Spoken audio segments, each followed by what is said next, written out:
Partagez l'énergie des clubs féminins de handball français avec Butagaz, partenaire titre de la Ligue Butagaz Énergie. Allez les handballeuses, hop là!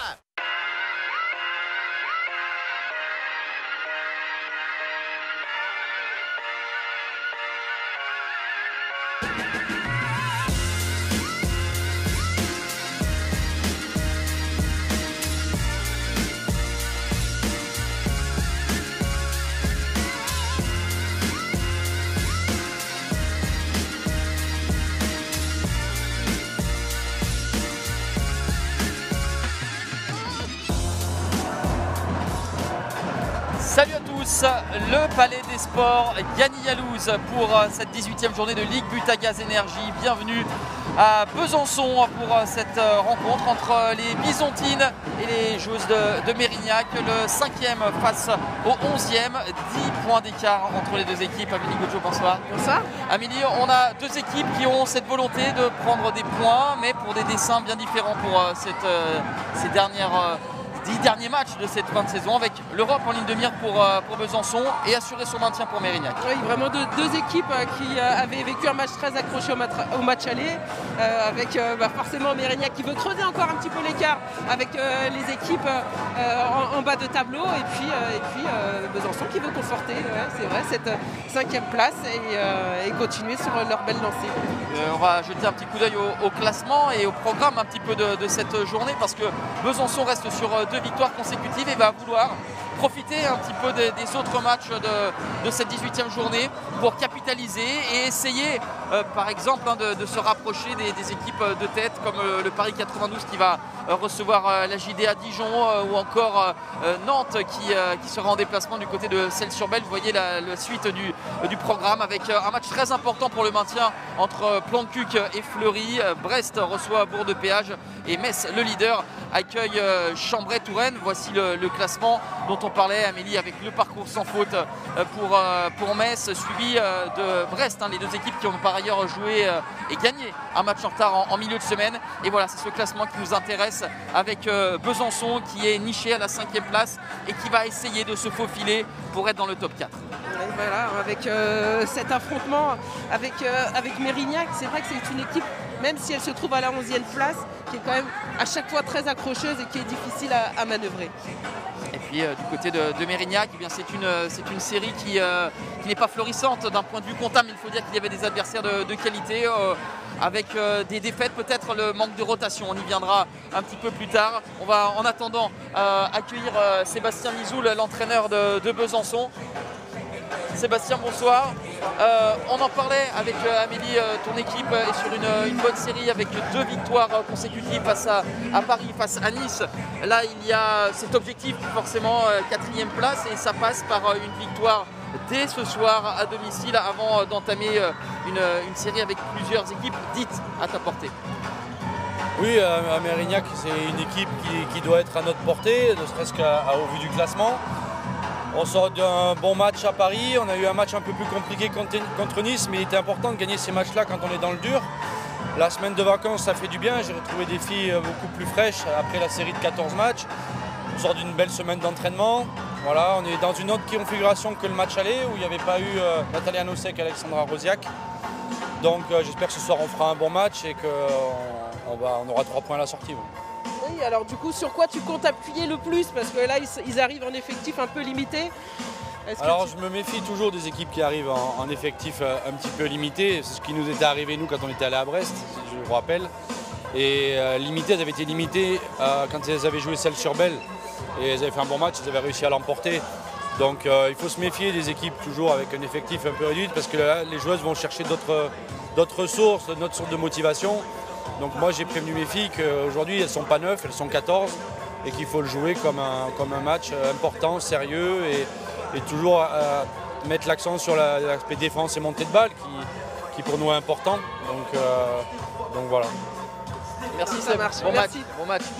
Voilà, après avoir écouté Sébastien Mizoul, Amélie, on va rentrer un petit peu plus dans le détail, le tactico-tactique, si on peut s'exprimer ainsi, expliquer qu'est-ce qui fait la force de Besançon, pas simplement cette saison, hein, mais surtout la continuité de ce qui avait été fait depuis de nombreuses années, notamment avec Raphaël Tervel. On sait que Sébastien Mizoul était responsable du centre de formation, il a monté en tant qu'entraîneur numéro 1, mais le savoir-faire bisontin perdure. Oui, bien sûr. Alors, la marque de fabrique depuis des années de cette équipe bisontine, c'est forcément le jeu rapide. Quand on pense à Besançon, on pense à leur capacité justement à développer un jeu rapide, à bien défendre et puis ensuite à monter les ballons. Alors c'est vrai qu'il n'y aura pas Alizé Frécon pour toutes les raisons qu'on connaît, qui était un des impulseurs principaux justement de ce jeu rapide sur montée de balle, mais elles savent quand même très bien le faire. Après, une des qualités, je dirais, qui pourrait leur permettre vraiment de se démarquer face aux Mérignacaises, c'est bien ce jeu avec le fait qu'elles aient une équipe beaucoup plus complète dans les possibilités et notamment avec des arrières tireuses de loin qui vont pouvoir mettre beaucoup d'impact. Et là on pense beaucoup à Audrey Dembélé, on pense aussi à Rosiak qui est capable de mettre beaucoup d'impact aussi sur le tir de loin. Donc il y a un équilibre entre justement ces joueuses avec du gros bras et qui vont mettre du danger de loin et les deux joueuses qui sont très en vue, qu'on verra après sur les focus, à la percussion. Et là on pense bien évidemment à Clarisse Méraud et aussi à Juliette Faure qui fait vraiment une très belle saison et qui monte beaucoup en puissance et qui justement avec l'absence d'Alizé Frécon prend encore plus d'ampleur dans le jeu, étoffe sa gamme, des responsabilités, de la régularité dans le jeu qui est vraiment très intéressante. Alors on voit justement à l'image Clarisse Méraud, hein, pour reprendre votre analyse très complète. Amélie, on a évoqué l'absence d'Alizé Frécon, pas simplement pour ce match, hein, mais pour le reste de la saison, des problèmes récurrents au tendon rotulien du genou. Et donc c'est cette jeune fille ici, à l'image Juliette Faure, mais qui va prendre ses responsabilités et qui d'ailleurs avait déjà pris ses responsabilités en début de saison, déjà en l'absence d'Alizé Frécon, avec sensiblement les mêmes qualités, de la mobilité, cette capacité à surprendre l'adversaire par ses appuis et ses changements de rythme. Oui, c'est exactement ça, une joueuse qui va beaucoup jouer sur des appels de balles, qui va pouvoir se faufiler. Alors on pense à son pendant masculin en ce moment qui est très en vue avec Steins côté PSG, mais c'est un petit peu le même profil, une joueuse super avec un petit gabarit mais ultra rapide sur des démarrages, qui va prendre de vitesse au secteur central, qui est pivot dépendante parce que forcément quand on est un petit gabarit on va beaucoup se servir du travail du pivot pour soit manœuvrer ensuite auprès, profiter des glissements pour elle ensuite aller à l'opposé. Donc elle va avoir vraiment un rôle important dans ce groupe en tant que dynamiteur vraiment de cette attaque. Et Juliette Faure, hein, qui pour l'anecdote avait évolué à Nîmes, hein, et a été lancée pour son premier match en première division par Christophe Chagnard, l'entraîneur de Mérignac à l'époque au HBC Nîmes. Et c'était un premier match avec Nîmes face à Besançon. Là voici Juliette Faure. On va parler d'une autre joueuse très importante qui est juste devant Juliette Faure, c'est Clarisse Méraud, que l'on avait déjà découvert et vu devant nos caméras, notamment face à Metz, capable de savoir-faire incroyable. Et dans ses savoir-faire, on pense bien forcément à son 1 contre 1 avec une joueuse qui a vraiment des cannes de feu, qui a beaucoup d'explosivité sur le train inférieur et qui peut-être, alors on connaît d'autres joueuses dans ce registre-là, mais elle pour le coup, elle a des appuis avec des blocages juste incroyables, et qu'elle se trouve sur le poste d'arrière droit, qu'elle se pousse, qu'elle se retrouve à gauche, bien souvent, elle arrive à trouver sa faille avec son avant au niveau du haut du corps, une capacité comme une anguille à aller à chaque fois introduire le haut de son corps à bon escient. Et donc voilà, on va avoir un regard particulier parce qu'elle continue aussi de progresser, mais ça fait partie des armes qu'elles vont devoir vraiment mettre en place sur des joueuses isolées, notamment les Bisontines, d'aller chercher énormément la défense de Mérignac. Mais dans les axes vraiment pour Besançon, il va vraiment falloir imposer leur physique, beaucoup plus, on l'a vu, complet côté Besançon, mais aussi peut-être rester très lucide face à une équipe qui peut être très agressive. Justement, on va voir peut-être la confirmation avec Christophe Chagnard qui va se mettre entre nous deux, l'entraîneur de Mérignac. Bonsoir Christophe. On l'évoquait avec Amélie, votre équipe peut jouer des tours à cette formation de Besançon, malgré un effectif limité. Hein, Sébastien Mizoul, ne regardez pas forcément le nombre de filles, hein, sur la feuille de match côté de Mérignac. Oui, de toute façon, on essaie de progresser tout le long de l'année. On essaie de mettre notre jeu en place. Donc on a fait quelques perfs. On a fait quelques matchs nuls contre des équipes qui sont européennes. Donc voilà, donc on essaie de match à match de progresser. On sort d'un très mauvais match contre Paris où on n'a pas été au rendez-vous. Donc j'espère que ce soir, on va présenter un meilleur visage avec notre jeu qui est basé comme un peu Besançon sur la vitesse et sur le jeu sur grand espace.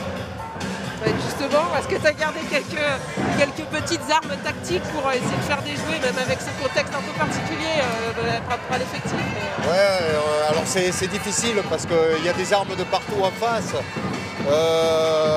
Elles sont quand même, Besançon reste sur une grosse dynamique, là ils sont qualifiés de partout. Elles ont eu pas mal de jours de congé, donc je pense qu'elles vont être... ce match pour elles est important en vue de l'Europe. Maintenant, nous, voilà, on ne va pas jouer non plus pour perdre, mais on va essayer de s'accrocher, on va essayer déjà de bien démarrer, de ne pas prendre un éclat d'entrée, comme ça peut être le cas souvent à Besançon, où elles vont mettre la barre très haut au niveau de l'agressivité, de l'investissement, de l'engagement. Voilà, donc à nous de reprendre nos présents, j'espère qu'on sera présent et qu'on va vous offrir du beau jeu en tout cas. Rendez-vous est pris. Merci Christophe Bourman. Amélie, eh bien, on va faire le pendant de votre analyse sur Besançon. Mérignac, justement, il en parlait, Christophe, qu'il y a eu des coups avec des victoires, surtout face aux concurrents directs. On sait que dans cette série actuelle de 5 défaites consécutives, il y avait quand même des adversaires de qualité, ni plus ni moins que le champion de France en titre, le BBH, Brest, qui était tenu en échec encore jusqu'à la mi-temps. Donc il y a des qualités aussi du côté de Mérignac. Oui, c'est sûr que ce qu'on va retenir beaucoup côté Mérignac, c'est leur mobilité, leur capacité à vraiment mettre du rythme dans le match. C'est vraiment une équipe qui a du jeu rapide, comme vient de le dire Christophe, et qui va beaucoup s'appuyer dès qu'il y aura des ballons ensuite récupérés en défense, essayer de les convertir en attaque. Après, voilà, c'est surtout sur Keinia Sagna qu'on aura un regard important. C'est vraiment d'elle qui émane énormément de côté positif, notamment en attaque, avec sa capacité justement à trouver des enclenchements et à faire jouer ses camarades sur les extérieurs. Donc ça va être avec Julie Dazet vraiment les deux éléments importants. Et c'est vrai que si Besançon veut arriver à prendre la mise sur cette équipe de Mérignac, bien sûr que ça va en passer par la neutralisation de Soukena Sagna et aussi de Julie Dazet.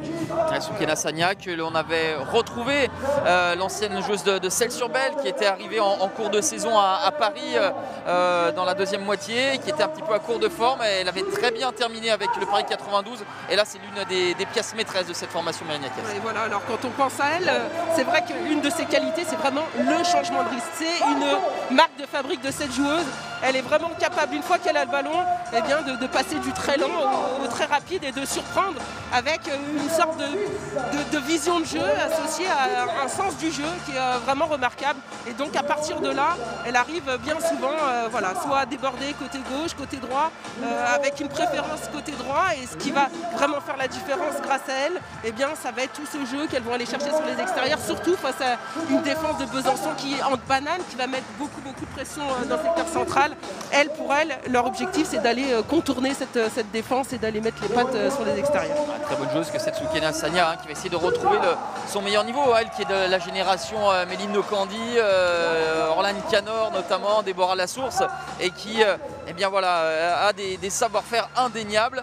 C'est une jeune joueuse, il y en a une qui est un petit peu plus ancienne et que l'on a aussi connue en équipe de France, c'est Audrey Derouin qui, malgré la trentaine dépassée, fait partie des meilleures buteuses de notre championnat. Oui, c'est ça, c'est vrai qu'on ne pouvait pas parler de Mérignac sans évoquer les performances d'Audrey Derouin qui revient à un super niveau, qui est à la fois la joueuse qui convertit le plus de pénaltys dans cette équipe.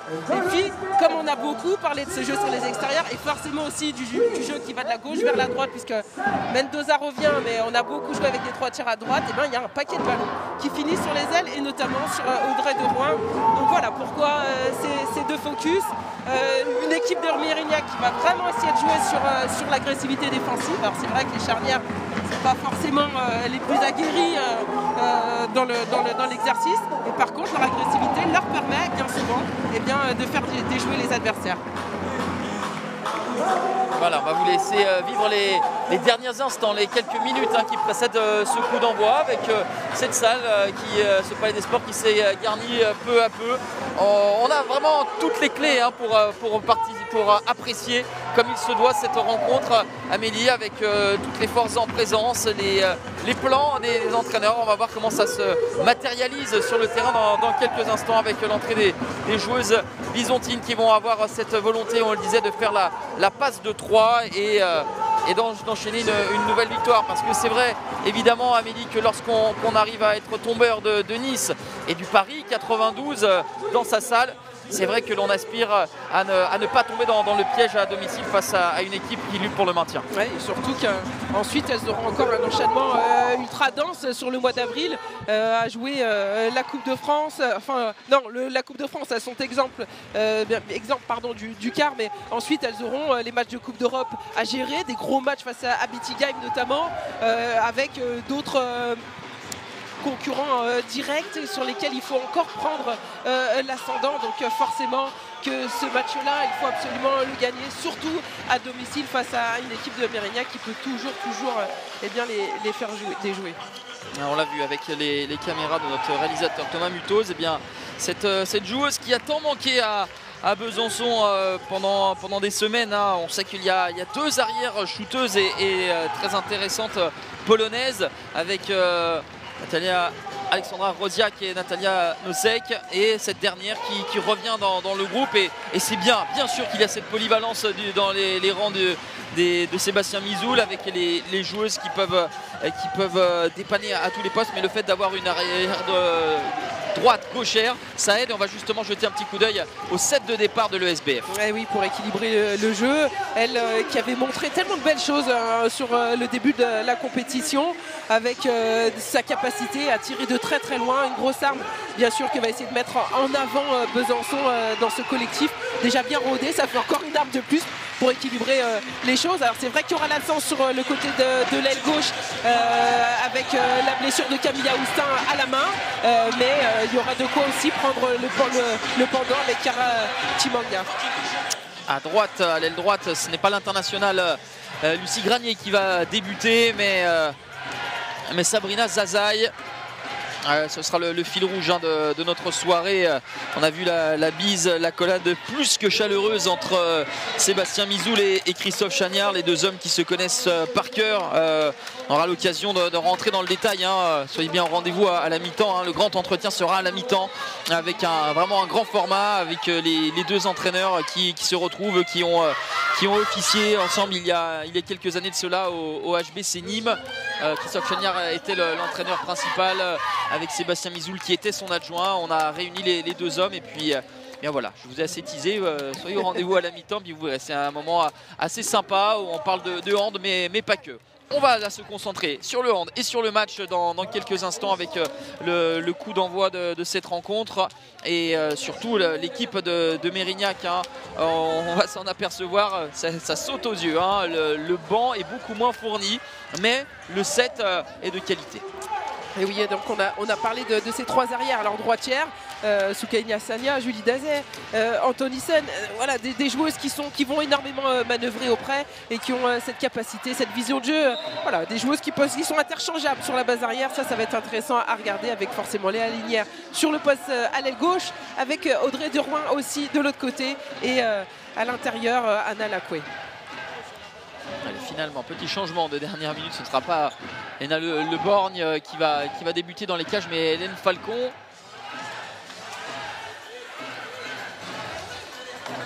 Sébastien Mizoul en conversation avec Alexandra Rosiak qui livre une très belle saison, à tel point qu'elle a attiré les regards de clubs. Des clubs étrangers, même clubs de Ligue des Champions, puisqu'elle prendra la direction de la Slovénie, un club que vous connaissez bien, Amélie, club de crime. Et donc elle va avoir à cœur de bien terminer cette saison, Alexandra Rosiak. et dans la lignée hein, du mondial où elle avait été très performante. Oui, elle avait été plusieurs fois MVP de pas mal de matchs. Elle a mis énormément d'impact. Elle a été une des buteuses majeures de son équipe de Pologne. Et donc à ce moment-là, j'imagine que tous les clubs eh bien, ont noté que c'était vraiment une super arrière à essayer de faire venir, et Krim aura pu eh bien, l'obtenir, enfin du moins la ravir à ce club byzantin. Allez, c'est parti pour cette rencontre de la 18e journée de Ligue Butagaz Énergie. Besançon accueille Mérignac. L'idée pour les Byzantines, c'est d'enchaîner une 3e victoire consécutive et de rester en embuscade pour se hisser à la 4e place du côté de Mérignac, bien qu'avec un effectif amoindri. L'idée de faire un coup et de stopper cette spirale de 5 défaites consécutives. Le premier tir de la rencontre, un petit peu rapide de la Polonaise qui va passer au-dessus, Alexandra Rosiak. Oui, très vite après le croisé, elle décide de prendre le tir. L'enchaînement aussi côté Mérignac. Avec Soukenia Sagna. On revient dans la densité défensive. On va beaucoup permuter hein, sur cette base arrière. On vous avait mis Julie Dazet en demi-centre, mais il peut y avoir vraiment beaucoup de changements, beaucoup d'alternatives. Soukenia Sagna avec Nelly Antonissen. On va revenir à la faute et un carton jaune sorti par les arbitres de la rencontre.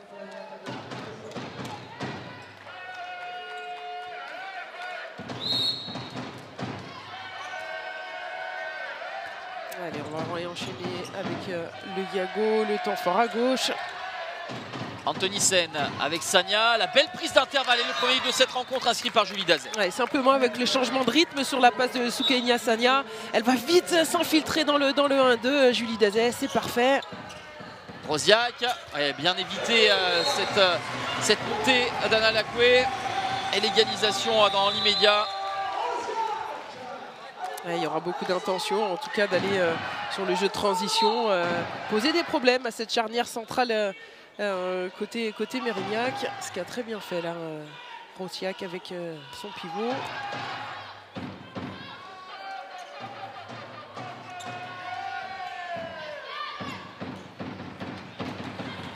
Antonissen avec Sagna, Léa Linière, Julie Dazet. On va prendre le temps de la préparation avec ce changement de rythme, accélération encore de Julie Dazet, toujours entre cet intervalle 1-2 qui avait fonctionné il y a quelques instants. Ah oui, elle sait que voilà, on connaît les qualités offensives d'Alexandra Rosiak. Parfois en défense, elle reste quand même très à 6 mètres et Julie Dazet peut vraiment mettre en exergue ses qualités. Antonissen avec Dazet. Sous le coup d'un refus de jeu, le ballon que convoitaient les deux joueuses. Soukenia Sagna. Elle se sentait à l'abri. Zazaï, Elle se sentait à l'abri sur son repli, mais non, il y avait Zazaï qui de la ressource au niveau de la course.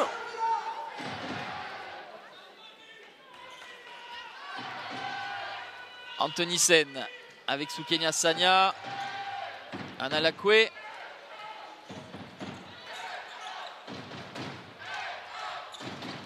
Nelly Antonissen, on voit hein, les joueuses sur la base arrière côté droit et qui sont droitières doivent se réorganiser et on a un peu moins de fluidité pour aller en direction du but. Là c'était un tir en secteur de Soukenia Sagna qui trouve la barre transversale de Roxane Franck. Ça va repartir très vite avec Juliette Faure pour ce tir non cadré de Natalia Nosek. On a voulu jouer vite. La première perte de balle directe là pour Mérignac. L'occasion d'effectuer les changements attaque-défense entre Juliette Faure et Louise Cusset.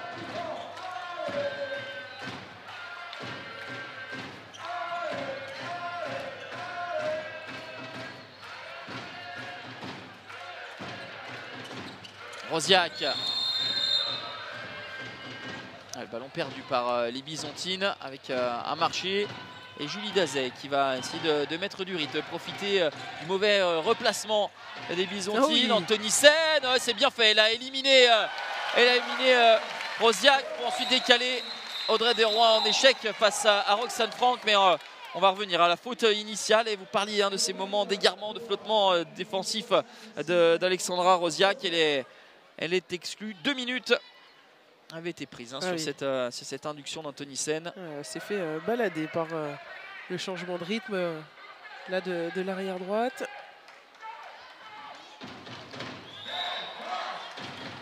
Alors, on va voir comment Mérignac va essayer de tirer profit de cette supériorité numérique. Sagna avec Nélé Anthony Sen. Anthony Sen, Dazel, le ballon qui avait la volonté pour Julie Dazel de voguer jusqu'à l'aile. Elle n'a pas pu donner de manière un petit peu plus franche cette balle à Audrey de Rouen. C'était un petit peu lu cette transmission pour la linière et interceptée par Sabrina Zaza. Elle a voulu surprendre avec cette passe de renversement là, Soukenia Sagna.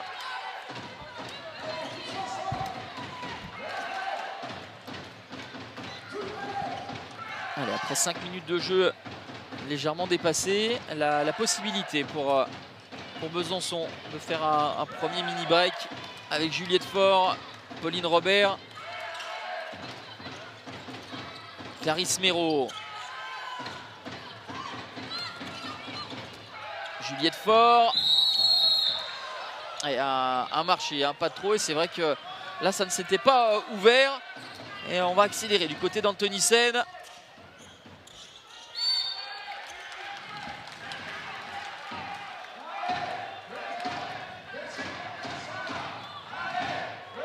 Anthony Sen qui fait partie des recrues estivales pour Mérignac, elle qui arrive de 2e division du club d'Octeville.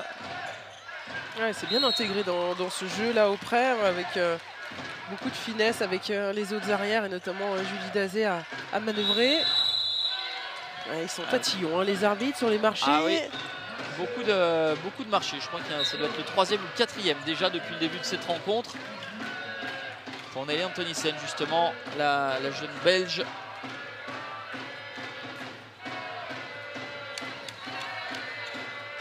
Juliette Faure avec Natalia Nosek, Zazaï. Allez, pour l'instant, bien on se toise, on s'observe, pas vraiment de changement de rythme. Là, on peut compter sur Clarisse Méraud, mais là, c'est pas compris avec Pauline Robert, la montée de balle de Julie Dazet pour Léa Linière qui récupère un ballon qui était loin d'être évident. Elle avait réussi pourtant à se réorganiser et c'est là où elle avait fait le plus compliqué qu'elle rate la cible au dernier moment. Oui, c'est ça, la prise de balle l'a déstabilisée après son impulsion, impossible de retrouver le cadre. Ça faisait un moment qu'elle était libre, la vision de jeu de Julie Dazet a été plutôt bonne. Rosiak avec Chimanga, Nosek, Natalia Nosek, Juliette Faure, très vite neutralisée par Audrey de Rouen qui va écoper d'un carton jaune. Alors, on parlait de l'agressivité défensive côté Mérignac, mais on essaye vraiment de déstabiliser, de mettre des coups et d'empêcher à ce que le jeu bisontin se développe avec tranquillité. Juliette Faure qui va essayer d'affaisser cette défense de Mérignac. Un petit peu trop de volume avec 2 minutes pour Anna Lacoué qui doit réussir à jauger la distance de combat. On l'avait vu être éliminé tout à l'heure par Alexandra Rosiak. Là, elle est prise par la patrouille. 2 minutes pour la pivot de Mérignac. Ouais, sur les joueuses isolées, on va mettre de l'impact forcément. On a de quoi faire côté Besançon.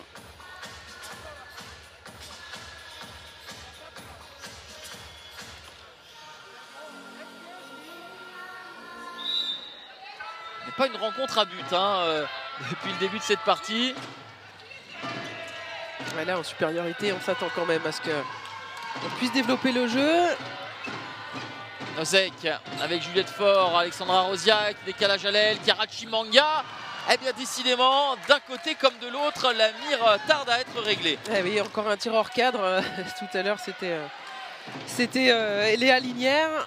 Et là, le décalage avait été amené avec pas un angle extraordinaire, mais en tout cas suffisant, ce qu'on pensait pour Chiara.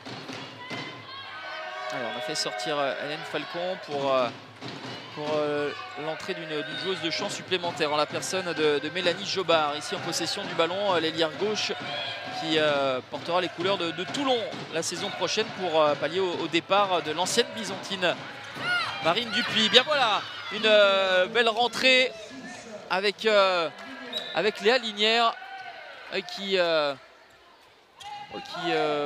fait pas mal de choses. Hein. Elle peut évoluer à l'aile, au pivot, défendre en 2 ou en 3. C'est elle qui vient toucher ce ballon et permettre la récupération des Mérignacaises. Ouais, c'était vraiment bien joué. L'enchaînement avec Julie Dazé, c'est un couteau suisse, que ce soit en attaque, en défense. Là voilà, qui prend le poste en l'absence de l'une des sœurs Puléry. C'est elle qui vient prendre le relais de la Coué. C'est vrai que oui, on a parlé de l'effectif qui était restreint du côté de Mérignac.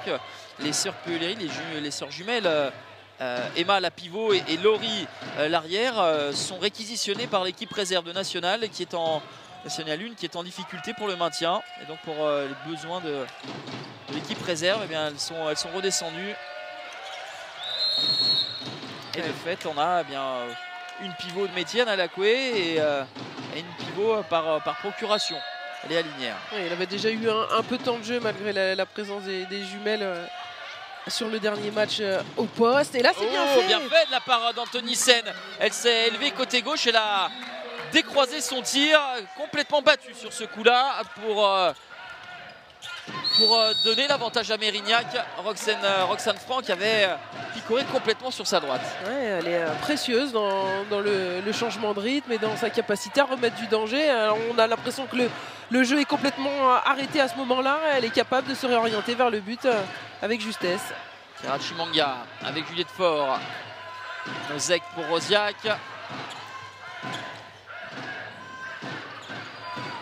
Beaucoup d'activité avec Pauline Robert. Et voilà cette défense ambitieuse avec du volume qui vient récupérer un bon ballon.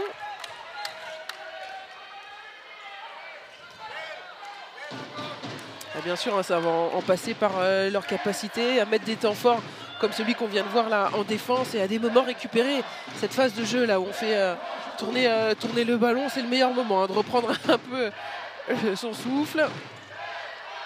Et cette fois-ci, c'est Mérignac qui a la capacité de faire le plus 2, condition de bien négocier cette balle avec Nel Anthonysen. Sania, Julie Dazé, il sera important de bien gérer le tempo, le rythme du match. On y revient avec ces rotations qui seront moindres pour les Girondines.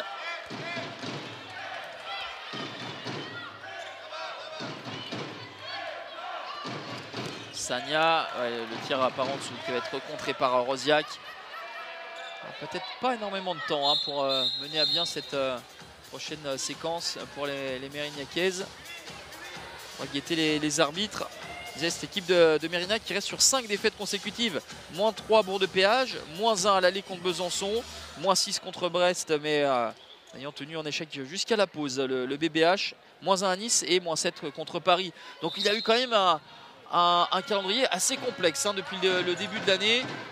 C'est en cela que elles peuvent avoir malgré tout, malgré cet enchaînement de mauvais résultats, avoir cette envie de bien faire, et ça fonctionne avec ce nouveau but de Nelly Anthonysen, 4-2. Ah oui, elles arrivent encore une fois, et cette fois en plein cœur de la défense avec un tir vraiment bien amené là, à prendre le dessus. Ballon perdu ou volé surtout par Léa Linière avec Audrey Deroy qui va filer. Oh, la parade monstrueuse de Roxane Franck.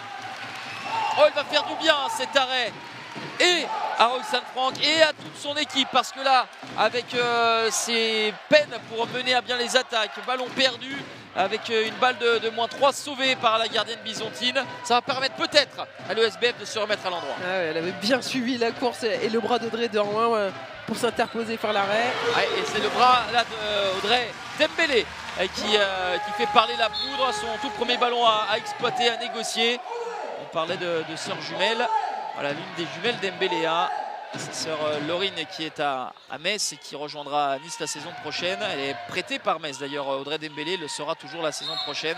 Elle a été précieuse là pour permettre à Besançon de recoller un but. Ouais, on n'avait pas encore vu vraiment de tir de loin, à part Rosiac en tout début de partie, mais c'était hors cadre.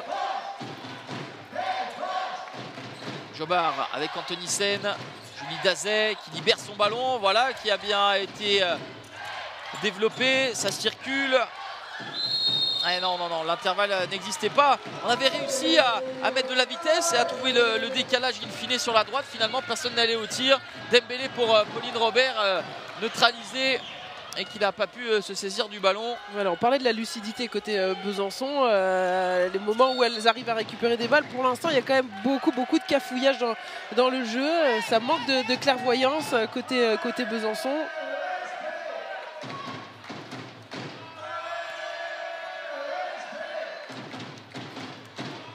Anthony Sen avec Sagna. Dazé. Nelly Anthony Sen bien refermé, bon travail, belle entraide entre Nosek et Zazaï. Sagna, c'est bien fait. Dans un angle fermé. Nouvelle intervention de Roxane Franck. Charge désormais aux joueuses de champ de faire fructifier ses parades avec ce tir lointain dans la course. Le bras gauche de Natalia Nosek. Voilà ce qu'on attend aussi de cette arrière polonaise qui a du bras. Pas besoin forcément à chaque fois de venir à 6 mètres. Elle a tellement de puissance dans le bras, de justesse que ça suffit là pour trouver la mire.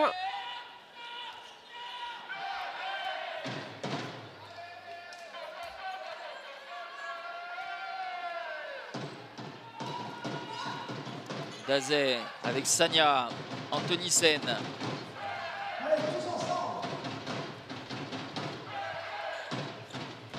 Julie Dazé.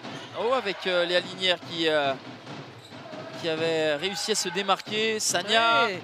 Et finalement, c'était peut-être possible dans un premier temps, mais on a réussi à trouver cette fenêtre de tir victorieuse pour la 3e fois pour Nelly Anthony Sen. C'est Mérignac qui continue de faire la course en tête. Voilà, c'est toujours lorsqu'elles arrivent à lâcher leur ballon, se mettent toutes en situation les unes avec les autres. Ça va être l'objectif pour Besançon aussi, d'enterrer ces ballons, parce que pour l'instant le ballon reste trop vivant pour Mérignac. Ouais, elle a eu le premier tir qui l'a libéré, qui l'a débloqué. Voici sa seconde réalisation, Natalia Nosek.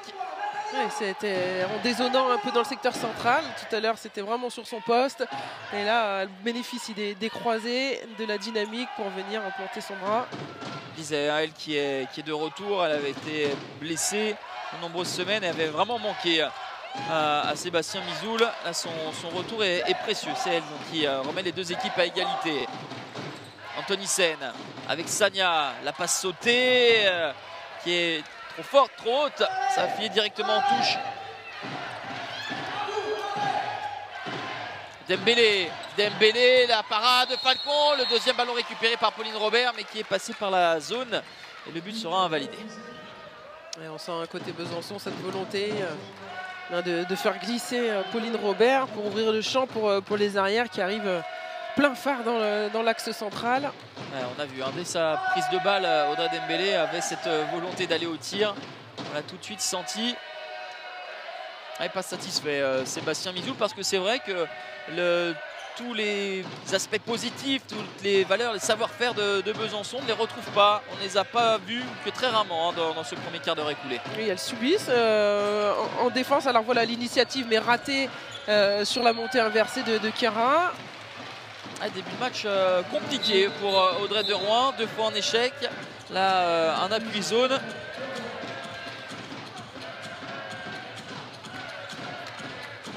Elle avait refusé aussi le tir alors que le décalage avait été fait. Là on revoit la passe sautée intelligente dans la zone à rebond en plus. Et après elle était à bout de course pour reprendre et bien jauger le travail de la gardienne.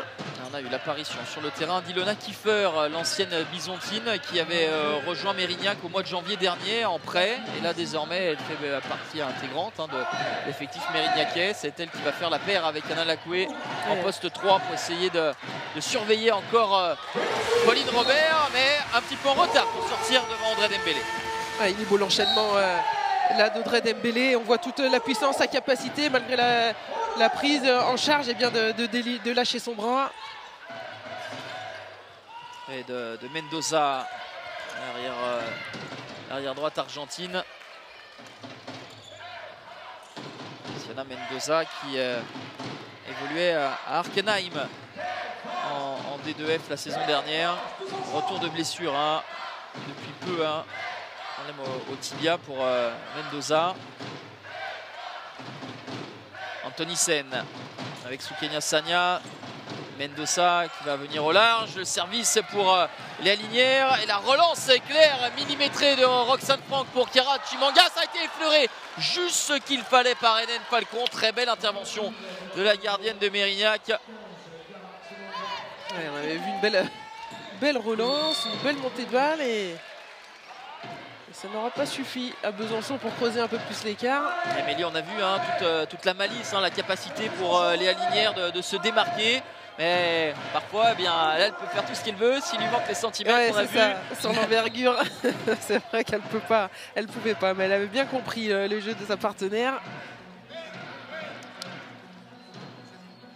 Après, sur les profils plus petits, même si elle n'est pas pivot de métier, on s'attend plutôt à des balles à rebond. Discussion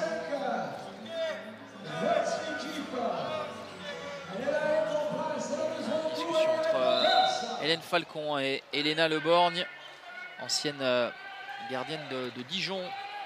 Elena Leborgne, pas de gardienne numéro 1 hein, qui se dégage. Hein, elle pourrait peut-être faire la deuxième période. Elena Leborgne. Sagna avec Nelly Antonissen. Bonne défense de Dembélé avec Pauline Robert qui n'a pas pu envoyer sur orbite Lucie Granier hein, qui a fait son apparition depuis quelques minutes, l'ailière droite internationale française. Allez, on va faire beaucoup de rotations. Linné Uno qui n'était pas encore apparu aussi dans l'équipe là sur le terrain va pouvoir eh bien, essayer d'imprimer aussi, continuer à imprimer un rythme intéressant. Dembélé, Audrey Dembélé avec ses grands pas. Ouais, elle était quasiment sur la ligne. Elle a mis un tir puissant à rebond. Percutante Audrey Dembélé. Vous avez souligné les grands bras. Moi, je pensais aux grandes enjambées. Les grands pas. Les grands pas, d'accord. Les grands pas. Oui, une façon de faire, d'aller vers le but hein, qui rappelle Estelle Zeminko aussi, hein, qui a cette faculté avec des grandes enjambées de s'infiltrer dans les défenses adverses.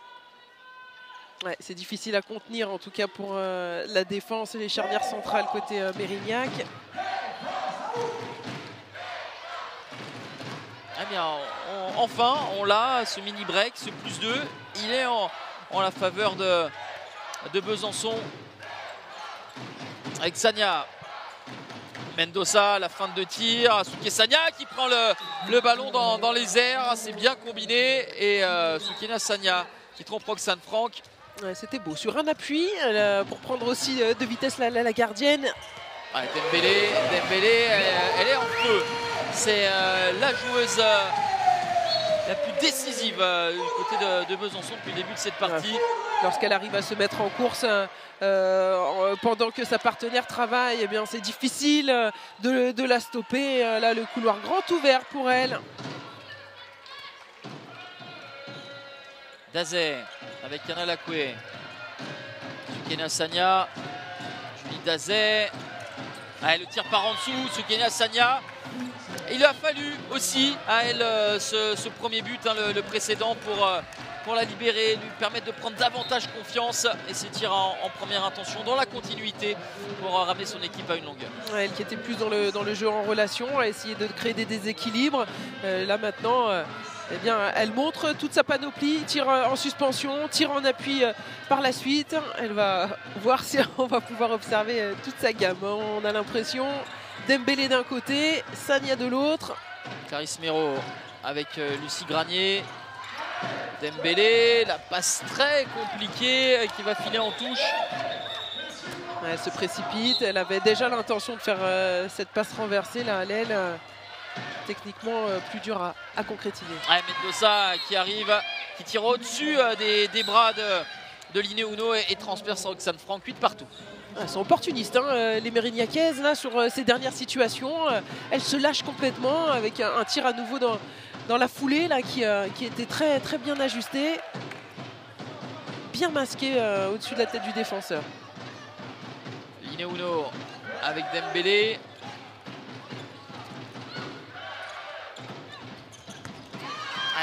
Les erreurs de transmission se succèdent hein, du côté de l'ESBF. Oui, c'est ça, hein, la difficulté qui est en tout cas ce qui leur permet pas de faire cette différence. Beaucoup trop de pertes de balles côté Besançon.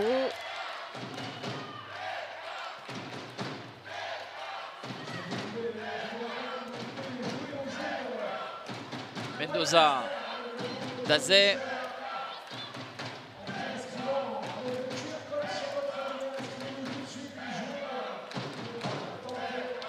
Sagna qui va accélérer, défier Louis Cusset dans le secteur central, le ballon décalé, mais trop tardivement. C'est un passage en force qui est sifflé.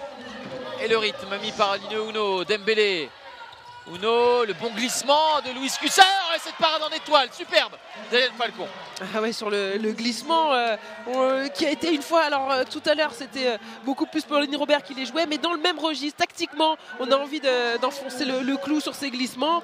Là tout était bon, et après, voilà, elle se trompe sur le tir. Précieuse Hélène Falcon, grande expérience hein, en LBE. Passé par Nice, par Bourg-de-Péage, par Toulon. Sagna avec Julie Dazé, Soukenia Sagna avec Luciana Mendoza. Ouais, ce sera un jet de 7 mètres. Ah oui. Un jet de 7 mètres et 2 minutes pour Lineu Uno. Alors on a eu Christophe Chanière qui a bondi de son banc parce que c'est vrai que la décision, il y a eu cette petite latence avant que les deux arbitres, hein, messieurs Christman et Iltis prennent cette décision, cette double sanction, jet de 7 mètres 2 minutes. On va revoir le ballon qui avait été bien fixé par les partenaires pour Mendoza qui arrive à prendre à contre-pied son vis-à-vis. Audrey de Rouen face à Roxane Franck, va-t-elle débloquer son compteur ce soir? Voilà, c'est chose faite avec ce jet de 7 mètres, ce tir à rebond. On l'a vu marmonner, hein, elle ruminait un petit peu ses échecs. Voilà son premier but. Elle va essayer d'inverser cette tendance plutôt négative du début. Elle pourra être précieuse hein, dans le jeu.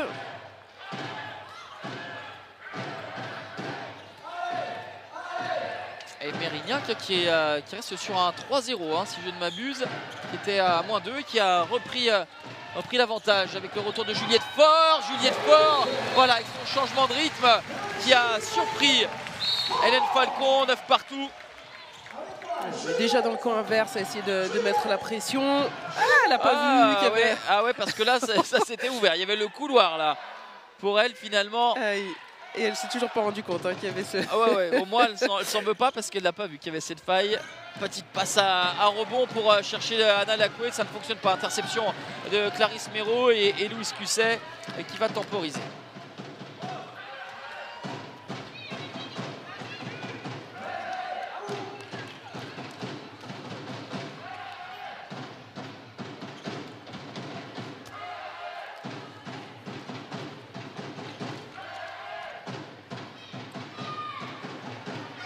Allez, on va entamer la combinaison. Juliette Faure avec Audrey Dembélé. Clarisse Méraud, Lucie Granier sous le coup d'un refus de jeu. Les Bisontines, va falloir rouler au tir avec cette tentative un petit peu forcée. Moins fluide forcément, cet impact avec le tir à rebond de Dembélé. Allez, et pendant ce temps-là, on va mettre un temps fort. Ah oui, bien joué. Là, elle a fait la feinte de l'œil. Elle y a été alors que finalement la possibilité était moins évidente que tout à l'heure. J'imagine que quand elle est revenue sur le banc faire son changement, ses coéquipières lui ont dit t'avais un trou quand même pour toi, regarde bien d'en face. Elle a bien feinté quand même avant de prendre cette option. Ouais, la feinte du facteur avec la tête. Voilà. On sonne, on regarde à gauche et on y va tout droit. C'est bien fait pour le 10e but de Mérignac qui mène à 4 minutes de la fin de cette première mi-temps. Clarisse Méraud avec Juliette Faure. Méraud. Oula, c'était en zone. Ouais, elle est venue couper secteur central Ilona Kiefer. Pas de sanction supplémentaire. La faute est réelle, mais voilà, on était vraiment à quelques secondes du passage en force. Si elle avait réussi à glisser plus tôt, c'est l'inverse qui se produit avec le jet de 7 mètres qui va s'apprêter à tirer Sabrina Zazaï face à Hélène Falcon. Il y a de la colle, hein, le ballon qui reste au sol. Une feinte et le lob qui rebondit sur la transversale et atterrit dans les mains d'Hélène Falcon. Ça fait partie des pertes de balles, enfin même si c'est un tir raté, mais des choses qu'elles auraient dû convertir les Byzantines en première mi-temps. Pas mal de scories pour elles. Allez, le retour de Mélanie Jobard à l'aile avec Léa Linière qui officie toujours en qualité de pivot. Mendoza, le ballon, elle n'était pas facile, hein. Appuyé dans les genoux, la passe de Dazet pour Luciana Mendoza. Ouais, ça finit dans les pieds, c'est pour ça qu'elle récupère le ballon. Julie Dazet avec Mendoza, le Schwenker, elle continue, poteau rentrant, que c'est bien fait cette grande course, cette parabole de l'Argentine pour donner un avantage de 2 buts à Mérignac. Ah oui, elle qui va vers le but au large, hein, c'était pas forcément évident sur cette course de redresser, sur son dernier appui pour aller s'interposer face à la gardienne. Elles en ont fait pas mal, hein, des tirs presque au contact comme ça, en bout de course. Juliette Faure, les changements d'appui. Légèrement trop court, Mélanie Jobard pour intercepter ce ballon. Juliette Faure avec Clarisse Méraud. C'est bien mis en opposition pour Soukina Sagna. On essaye avec des défenses en tiroir, des petites dissuasions. Clarisse Méraud, voilà, lorsqu'elle met la tête en avant, beaucoup de détermination. On n'avait pas encore vu dans ce registre-là Clarisse Méraud, ça fonctionne. 11-10. Oui, parce qu'on parle beaucoup de son 1 contre 1, mais elle a du bras aussi sur des tirs à 7-8 mètres pour venir gagner ses duels face à la gardienne. Allez, à moins de 2 minutes de la fin de cette première période, le temps mort posé par Christophe Chagnard qui espère être toujours devant et puis surtout se faire poser un petit matelas avant de rentrer au vestiaire.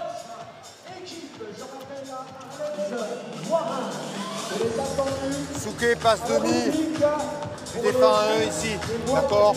Audrey tient 2. On retrouve Julie en 3 avec le changement. Okay. C'est toi et moi. Léa en 2 de l'autre côté et Mélanie en 1. Okay. Continuez à jouer sur les changements de vitesse et sur les renversements.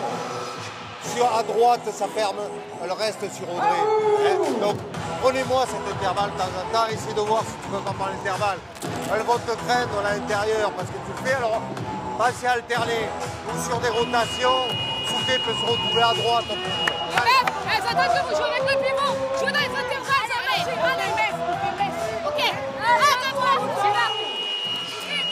Intéressant, hein, ce temps mort.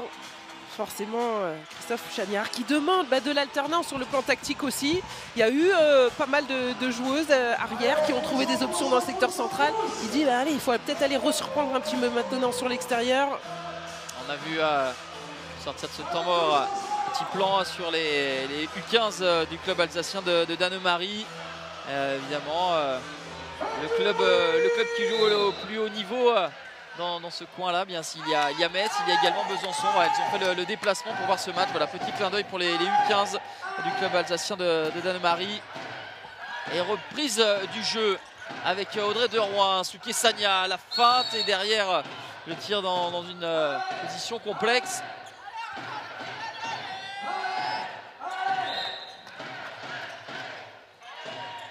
Sagna avec Dazet. Oh, c'est compliqué pour Mélanie Jobard. Elle s'est battue pour sauver ce ballon. On va retravailler, mais on aura un peu moins de temps puisque le bras des arbitres est levé. Julie Dazet, c'est Pénac, c'est Roxane Franck s'interpose. La relance de Roxane Franck. Oh, que c'est bien fait, que c'est bien fait. Légèrement trop court, Soukina Sagna. Pile à la réception, Lucie Granier pour égaliser à 11 partout. Mélanie Jobard, ça repart de l'autre côté avec Mendoza. On est rentré dans la dernière minute, les 50 dernières secondes. C'était resté un long moment en défense. Les Byzantines, elles attendaient que ça, d'avoir une balle pour s'exprimer sur tout terrain.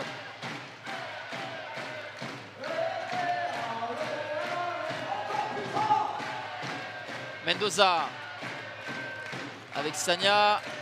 Mendoza encore. Ouais, avec les Byzantines ambitieuses pour jouer l'interception, mais on a oublié derrière à l'aile Mélanie Jobard qui marque le but du plus pour Mérignac, qui va rester Encore une possession, une poignée de secondes pour le SBF pour essayer d'égaliser au buzzer. Dembélé, le tir de Dembélé, la parade d'Hélène Falcon. Ouais, et on va s'en arrêter là justement sur cette première période. 12 à 11 pour Mérignac. Match qui a tardé à se lancer et au final un petit chassé-croisé. Mérignac est devant, mais rien n'est fait bien entendu. Ouais, on a eu égard à la qualité de Mérignac et aux prétentions avec leur collectif peut-être un peu réduit. Elles font une très belle première mi-temps en prenant crânement leur chance avec de l'alternance tactique dans le jeu, avec un collectif où chacune apporte sa pierre à l'édifice. Belle optimisation de leur force, Jocelyn, sur cette première période.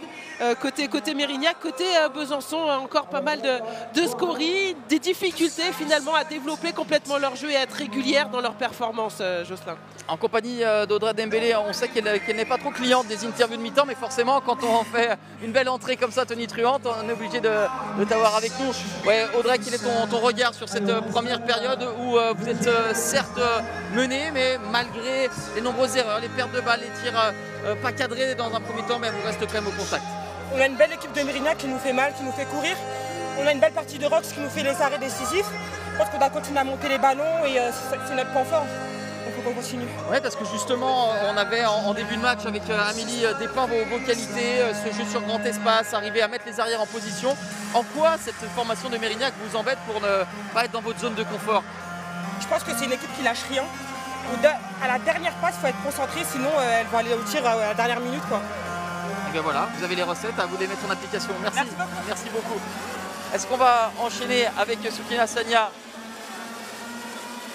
Souké, ton regard sur cette première mi-temps où vous virez en tête à la pause?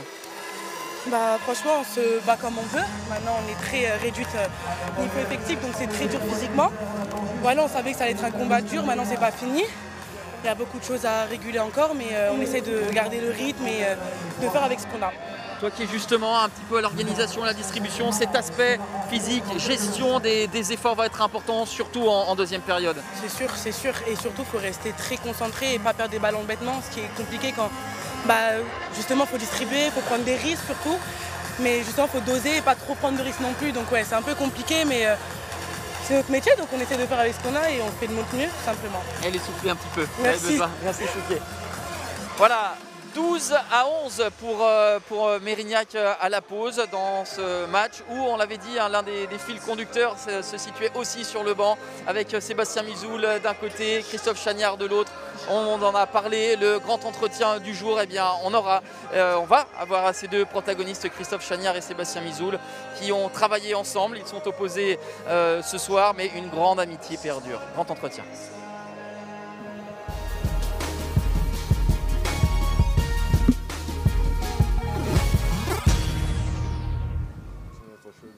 Et pour ce grand entretien du jour, nous n'avons pas un, mais deux invités, forcément avec l'affiche entre Besançon et Mérignac. On ne pouvait pas s'empêcher de réunir sur un même banc Christophe Chagnard, entraîneur de Mérignac, et Sébastien Mizoul, entraîneur de Besançon. Messieurs, eh bien, qu'est-ce que ça vous fait déjà de vous retrouver dans cette posture-là? Sébastien.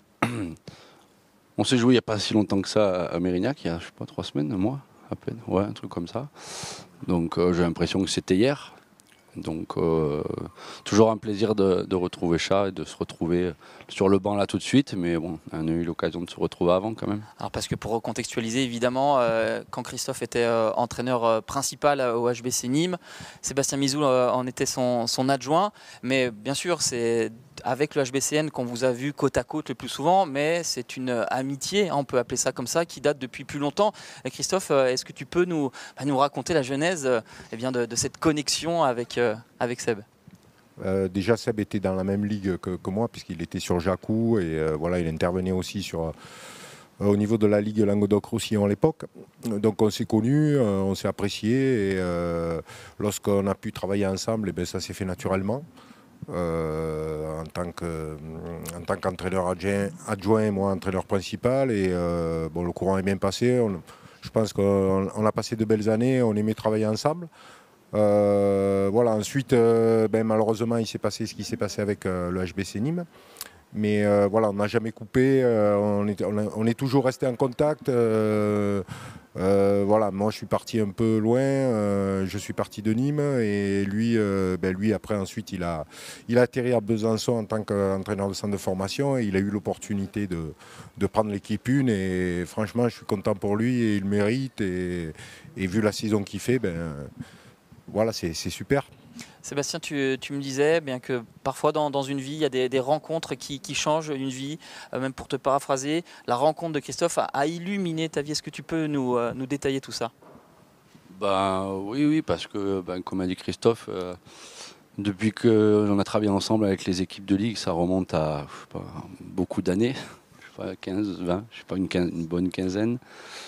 On a plein d'anecdotes et puis c'est vrai qu'il m'a pris sous son aile pour me faire grandir et franchir les étapes. Donc après il y a eu la Ligue, après il a été au pôle, on s'est retrouvé que sur la Ligue. Après on n'a pas travaillé ensemble tout de suite parce que je suis venu à Nîmes avec Manuel Aili. Et ensuite, quand Christophe a pris la suite, il a bien voulu de moi pour continuer quelques années à Nîmes avant le déclin. En tant qu'entraîneur principal, qu'est-ce que tu as quel est l'héritage justement de Christophe qui perdure encore aujourd'hui en tant qu'entraîneur principal de Besançon? Le plus grand héritage que j'ai eu avec Christophe, c'est les valeurs humaines, les valeurs dans le sport et l'honnêteté. Je pense que malheureusement aujourd'hui, c'est des valeurs qui se perdent dans le milieu professionnel. C'est des valeurs qui m'a inculqué, que j'avais aussi. Et que j'essaye d'avoir cette ligne de conduite au quotidien, que ce soit avec les joueuses, avec mon staff, et ça c'est important.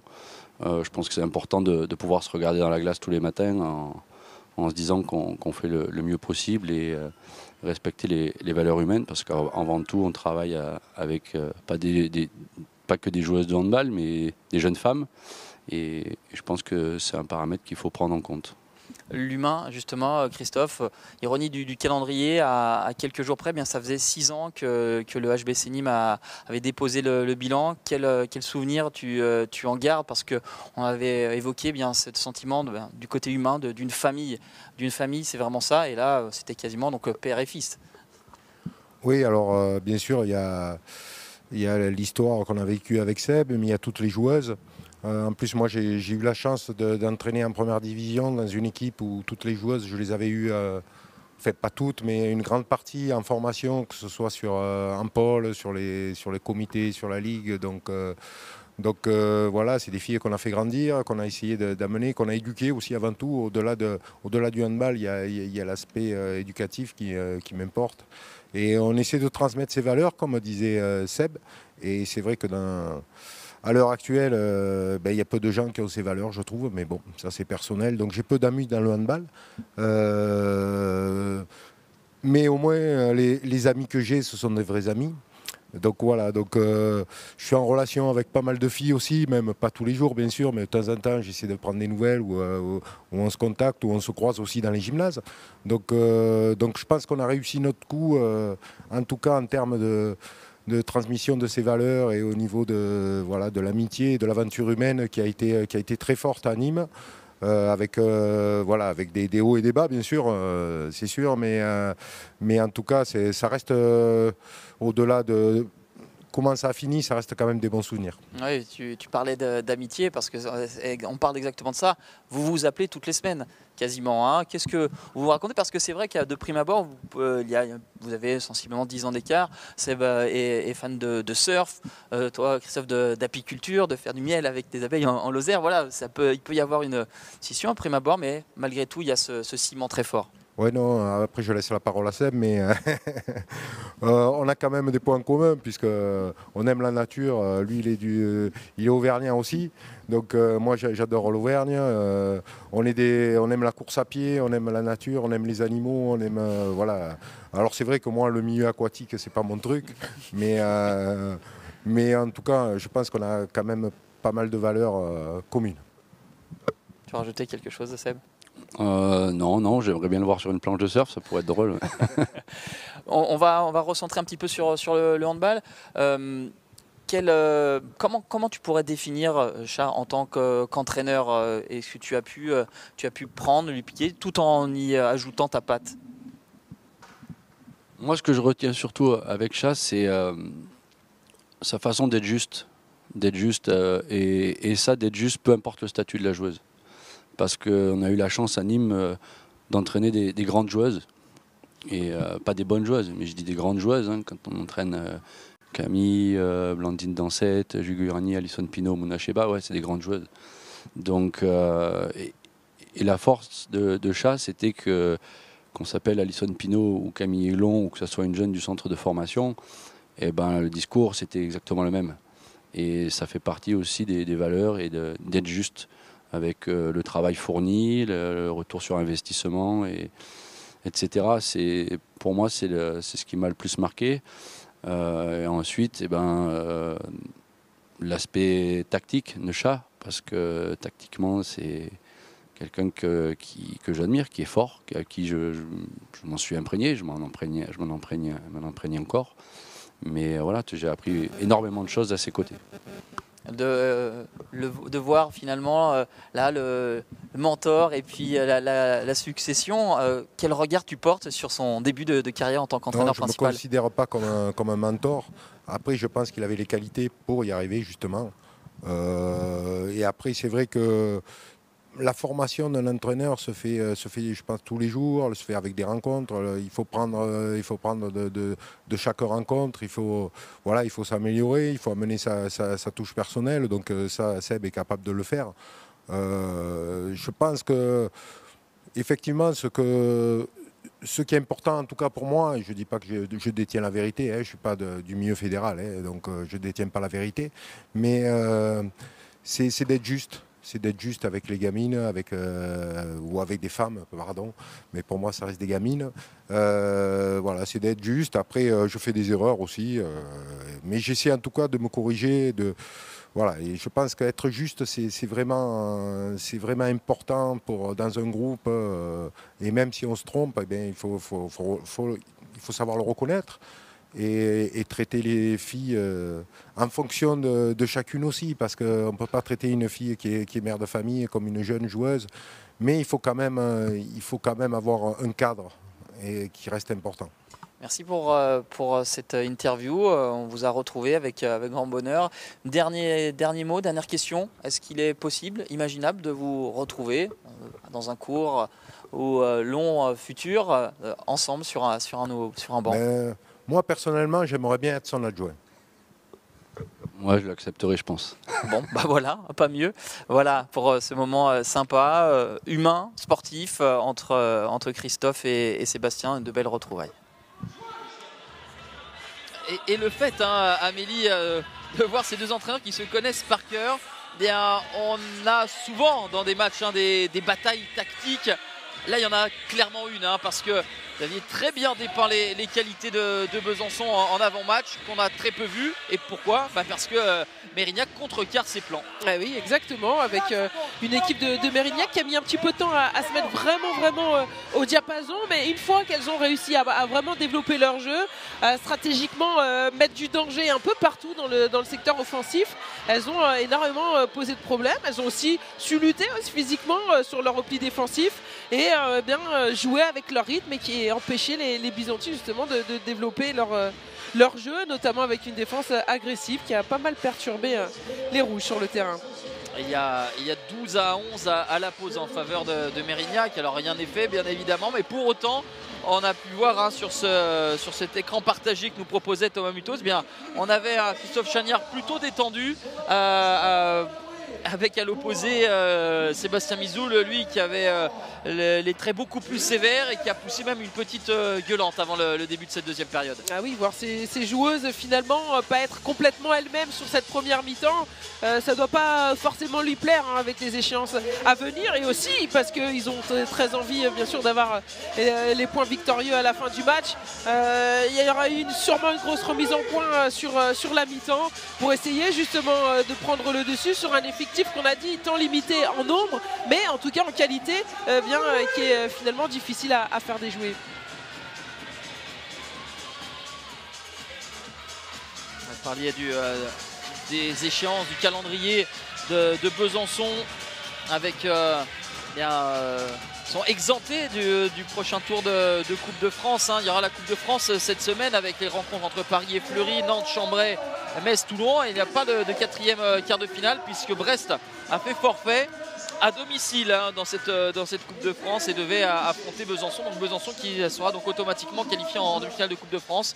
Ensuite il y aura Toulon la semaine prochaine et les quarts de finale tant attendus d'European League où Besançon est le seul représentant français à avoir réussi à s'extirper des poules, chose que n'a pas réussi à faire ni Chambray ni les Neptunes de Nantes.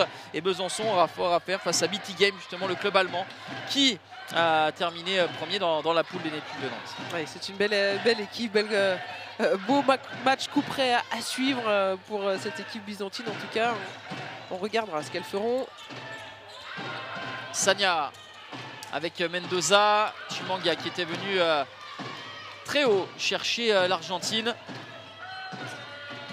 Mendoza, le tir de Mendoza en fin de possession et la première intervention de Sakura Ogue qui débute dans la cage dans cette deuxième période. Et cette fin de montée de balle bien gérée et conclue par Juliette Faure. Ouais, toujours avec cette intention de mettre un gros temps fort dans l'axe central.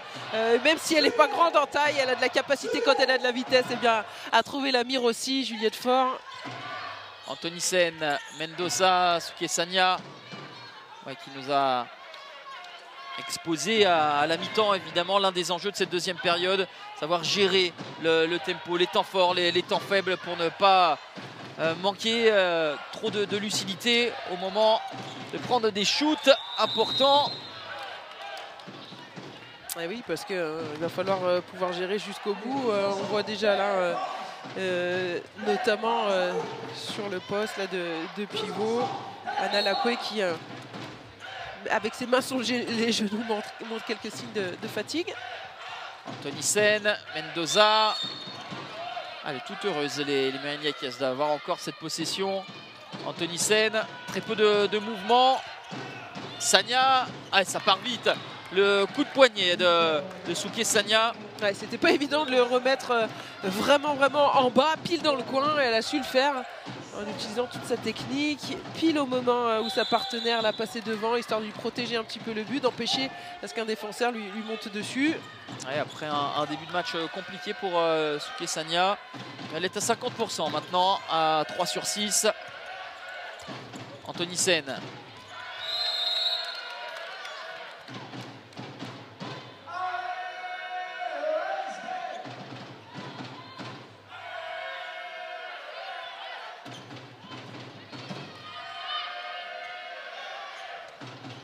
Lacoué avec ses sorties épisodiques de Chiara Chimanga en dissuasion devant Chana Mendoza. Mendoza avec ce ballon libéré, Anna Lacoué au forceps, elle y parvient, Anna Lacoué, pour tromper Sakura Ogue. Plus 2 pour Mérignac. Et on a failli réduire l'écart dans les secondes qui s'en sont suivies, mais pas de réussite pour Juliette Faure. L'option engagement rapide aura échoué.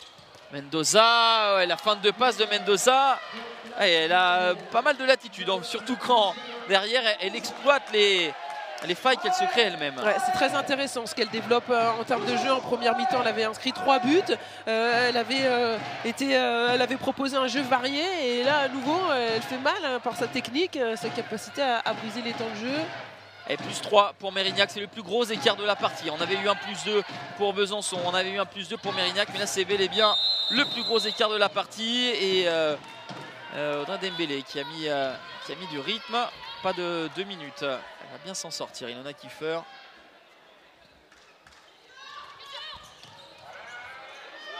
Juliette Faure avec Nosek.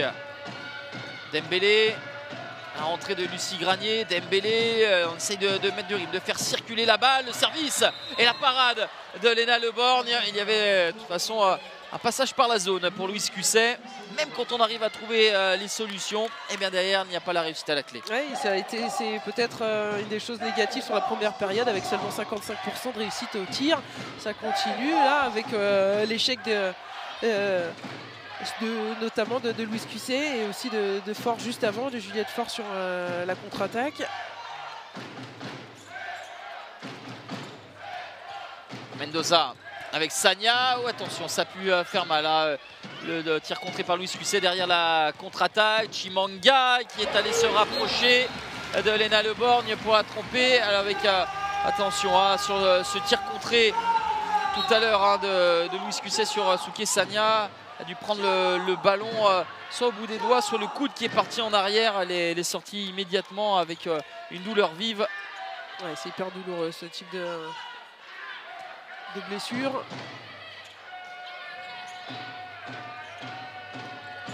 Ouais, il s'est bien trouvé. Bien libéré avec une nouvelle fois une possibilité pour Anna Lacoué. Ouais, toujours intéressant de relancer le jeu avec Audrey Derouin sur la base arrière. Les initiatives de Natalia Nosek. Ouais, qui aime bien ses tirs extérieurs à mi-distance en suspension. Sagna, oh ce 1 contre 1, oh le 1 contre 1.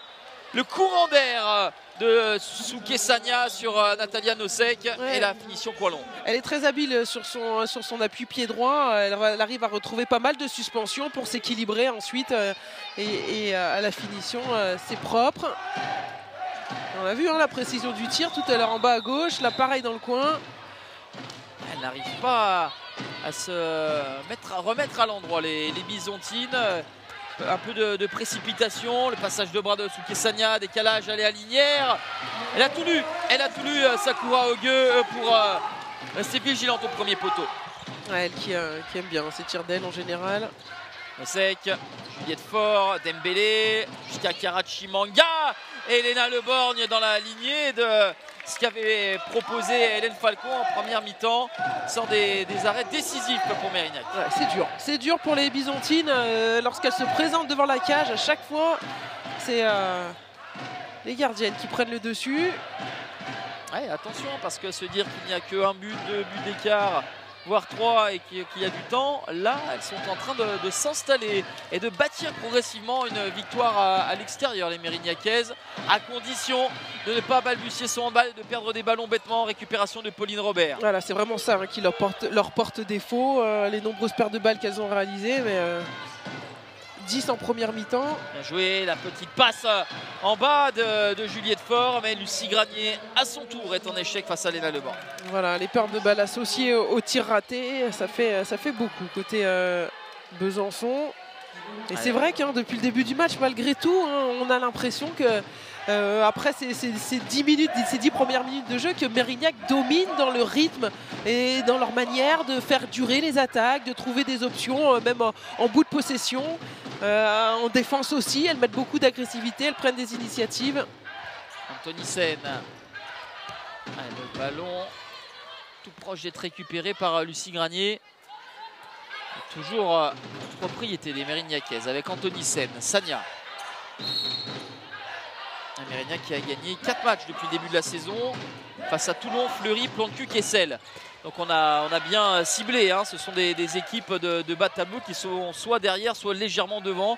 Jamais elles n'ont réussi un gros coup, qui plus est à l'extérieur face à une équipe du haut de tableau. Elles avaient réussi des nuls à domicile contre Dijon, Nice et Chambray. Mais là ce serait vraiment une très belle performance pour les filles de Christophe Chagnard si elles arrivent à tenir. Mais il reste encore pas mal de temps. La passe de Juliette Faure. Tombée dans le piège. Alors la passe, l'intention de passe dans le dos était bonne. La réalisation après derrière, compliqué. Anthony Sen avec Mendoza. Et on y revient. Ce que vous évoquiez il y a quelques instants, Amélie, cette gestion du rythme, oui. Ces attaques qui durent. Alors que côté Besançon, c'est très précoce hein, finalement les options choisies. Mendoza, Sagna avec Anthony Sen, le tir par en dessous. Elle était masquée mais elle a pu intervenir Sakura Ogue. Et derrière la précipitation, une énième perte de balle pour le SBF. Voilà, qui se précipite et qui galvaude encore une possibilité sur montée de balle. Ah, c'est bien fait, elle a laissé sa jambe en opposition. Avec ce tir d'Anthony Sen qui avait contourné Audrey Dembélé.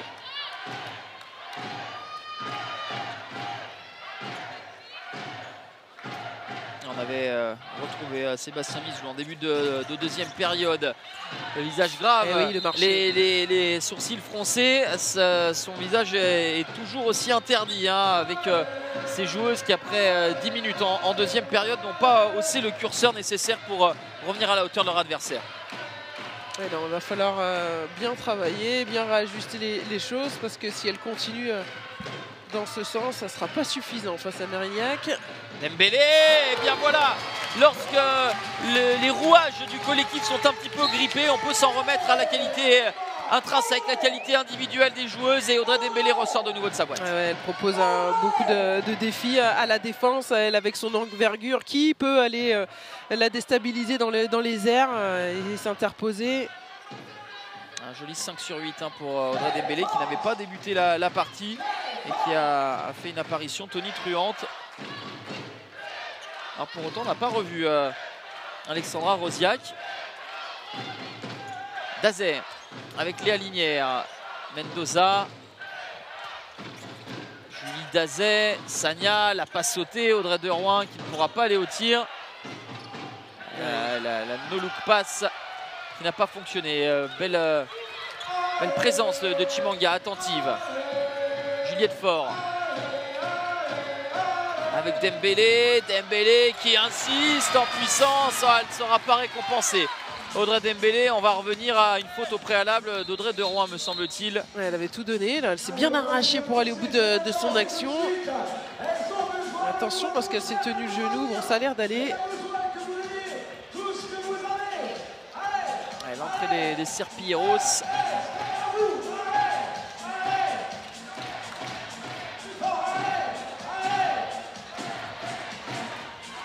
Elle pas récompensée parce que son but n'est pas accordé et elle récupère un simple coup franc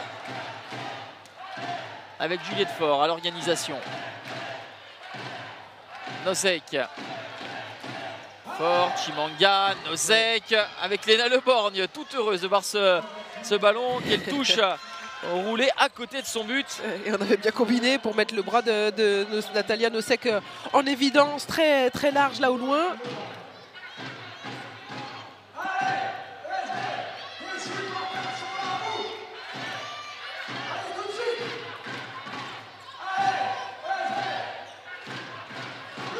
Sagna avec Dazé. Changement de rythme de Souké Sagna. Petit passe à rebond pour Audrey Derouin qui, hormis son jet de 7 mètres en fin de première période, est en échec au tir. C'est assez rare pour être souligné. Ouais, elle a voulu passer par-dessus. Elle qui a toujours une excellente suspension. Pas toujours obligée d'aller vraiment sur le centre du terrain. Mais peut prétendre passer au-dessus de Sakura Ogier. En tout cas là, c'était hors cadre. Fort, la glissade de Lucie Granier, mais on l'a aidé selon les arbitres. Il faudra peut-être revoir cela. 2 minutes en tout cas pour Léa Linière. Elle dit je la vois même pas. Alors une belle lecture Nabia Josselin, on va voir les images si ça confirme ce qu'elle ouais, elle avait quitté son aile à Lucie Granier pour venir glisser. Elle aime hein, comme ça c'est rentré. Oui, non, on peut vraiment faire confiance à Léa Linière hein, sur sa bonne foi. Et moi, sur la première vue, c'était une glissade hein, dans sa course arrondie. Le ballon volé par Audrey Derouin. Et bien évidemment, qui plus est en infériorité numérique, les Mérignacaises vont d'autant plus prendre leur temps. Et ça fait un moment hein, qu'Audrey Derouin virevolte un petit peu sur ce poste 2, prend des options hautes et puis se réaligne. Ça y est, elle arrive à gratter cette balle.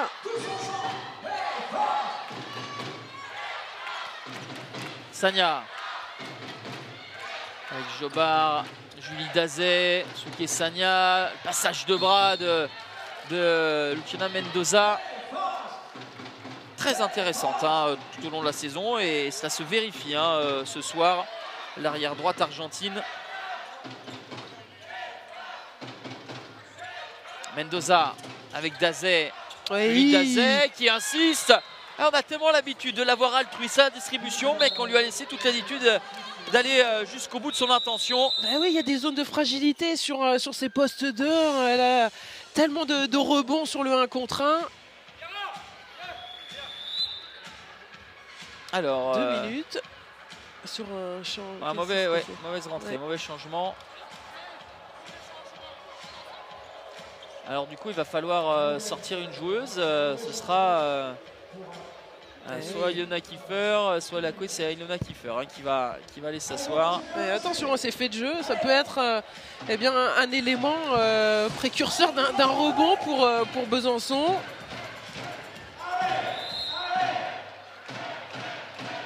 Dembélé avec Juliette Faure, beaucoup de détermination, mais tout autant du côté de Léna Leborgne, autoritaire devant la petite demi-centre de l'ESBF. Ah oui, qui a laissé traîner son bras et qui fait parler son envergure face à Hélène Faure qui arrivait plein phare dans l'intervalle.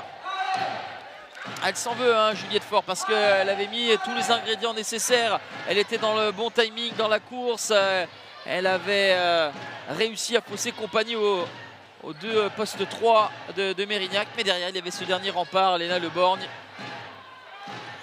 Dazé avec Anthony Sen. Dazé encore. Cette fois-ci, ça ne sera pas cadré. Dembélé, fort avec le décalage à l'aile. Pas de réussite encore une fois pour Lucie Granier. Elle avait réussi à ne pas avoir Léna Leborgne sur sa trajectoire, mais c'est le poteau qui s'est opposé à l'internationale française. J'ai l'impression que ça ne veut pas hein, pour Besançon. Difficile mentalement hein, de rester encore, même s'il y a le temps, hein, bien sûr, pour revenir de ces 3 longueurs. Mais d'inverser cette tendance dans un match où la réussite au tir est vraiment compliquée. C'était déjà le cas, ce qui pouvait expliquer l'avance de Mérignac. On était sur de tête, 55% de réussite pour Besançon et 66% pour Mérignac. Cette tendance ne s'est pas inversée et le temps mort pris par Christophe Chagnard.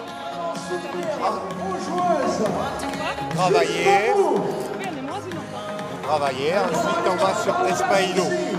Ilo, tu vas sur la Robert, tu vas après tu vois ce qui se passe. Ou en fonction de la défense, on peut jouer sur l'extérieur, tranquillement. Il faut continuer à replier fort les filles, d'accord? Allez. Allez les filles, on lâche pas, on fout la merde en défense. Et les filles, on contrôle les ballons, on a le match en main, ok? Allez. On l'avait souligné, Amélie, malgré les 5 défaites de rang, on a une équipe de Mérignac qui ne s'est pas désunie. Ça travaillait bien à l'entraînement, on ne baissait pas la tête parce qu'on était lucide aussi que les adversaires se nommaient Bourg-de-Péage, Besançon, Brest, Nice et Paris. Autrement dit, des équipes présentes dans le top 6. Et bien sûr qu'il y avait des défaites, mais surtout des défaites qui s'étaient malheureusement pour elles dessinées sur les fins de partie, où elles avaient couru après le score, où elles avaient réussi à être à égalité. Là, ce sont elles qui, depuis la 20e minute, sont devant et peuvent gérer à leur guise pour le moment le tempo du match. Oui, c'est ça, en étant dominatrice, mais jusqu'au bout, elle parlait de maîtrise, bien sûr, mais bien sûr, dans ce dernier quart d'heure, tout peut être encore changé côté Besançon. Avec le retour de Clarisse Méraud et à l'aile, la jeune Léa Pobel, qui évolue d'habitude avec l'équipe réserve et qui, en l'absence de Camille Aoustin, est montée. Dozek avec ballon qui n'arrivera pas jusqu'à Zazaï, volé par Ilona Kiefer. Et encore une défense ambitieuse de la part de Mérignac qui prennent encore des risques en défense et qui arrivent à bien lire le jeu et à capter ses ballons. Et puis en attaque, il n'y a rien de révolutionnaire, mais des savoir-faire qui sont bien appliqués. Et c'est surtout, c'est votre avis, Amélie, c'est surtout défensivement, de par ce qu'elles proposent, qu'elles arrivent à être toujours devant. Et puis on sent vraiment encore à la mi-temps, les joueuses se regardent, elles se sourient. Elles sont venues complètement décomplexées ici à Besançon. On sent une bonne ambiance dans le groupe qui se matérialise bien sur le terrain. En tout cas, tactiquement.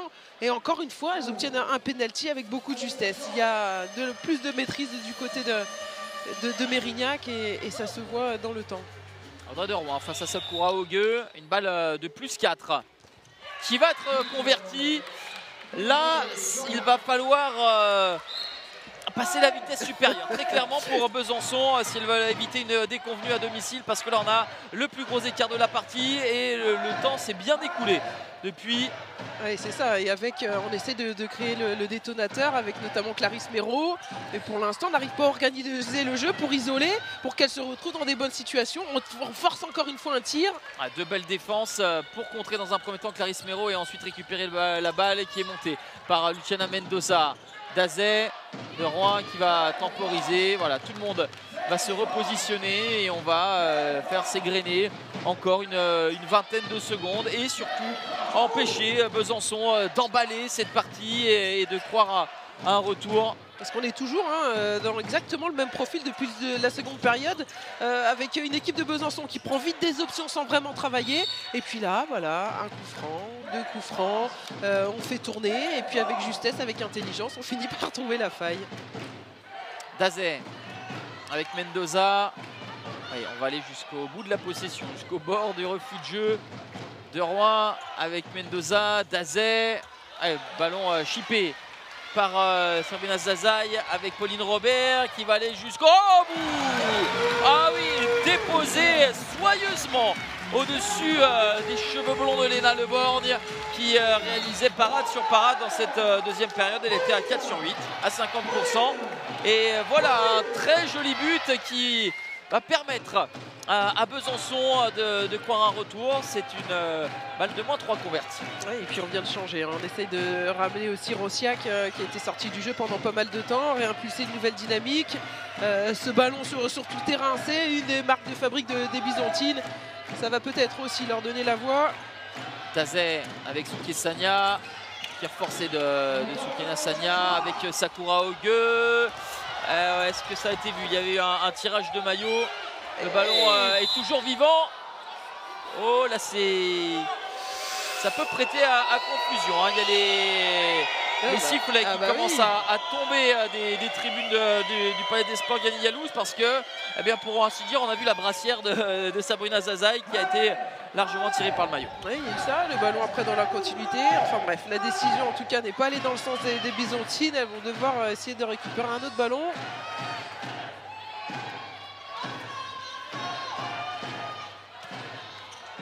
Dazet avec Mendoza. Dazet, Sagna, Mendoza encore et Sakura Ogue qui sort une parade importante à un moment important. Il y a eu très peu de rotation sur la base arrière du côté de Mérignac. C'est peut-être maintenant où la fatigue va se faire sentir. Le superbe demi-tour contact d'Audrey Dembélé qui sonne la révolte. Besançon revient à 2 buts. Ah oui, on sent que l'élastique est tendu au maximum. Elles ont tellement envie sur tout terrain de se lâcher. Les points serrés d'Audrey Dembélé là, qui va donner de l'énergie au reste de l'équipe. C'est la meilleure buteuse de cette rencontre avec une très belle adresse, 6 sur 9. L'ancienne Messine. Dazet avec Mendoza. J'allais dire, c'est vraiment une attaque importante pour Mérignac.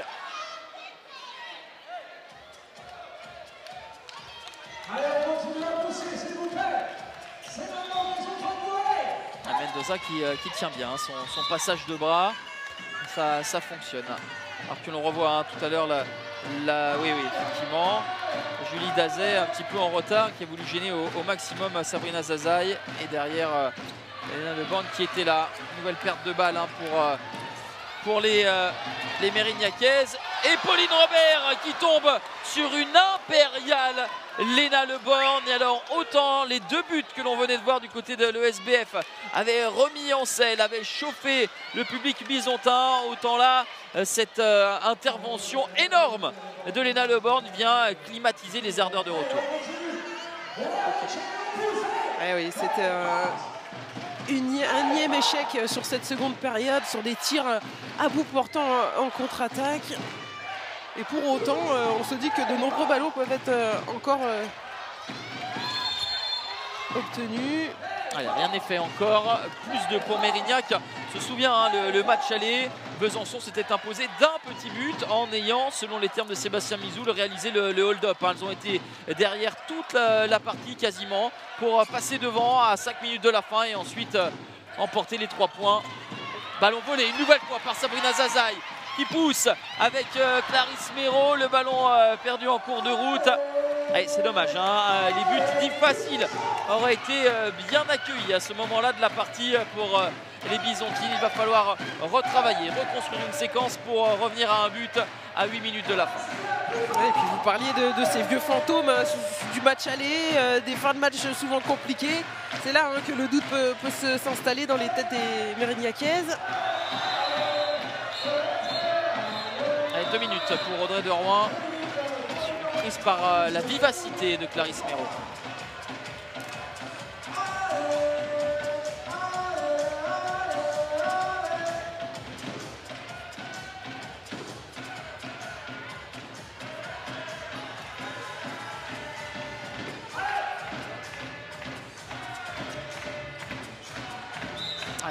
C'est un moment important, déterminant pour Besançon et dans cette partie tout simplement avec les Bisontines en supériorité numérique mais qui n'arrivent pour l'instant toujours pas à retrouver la clé, un décalage. En voici un avec Karadjimanga.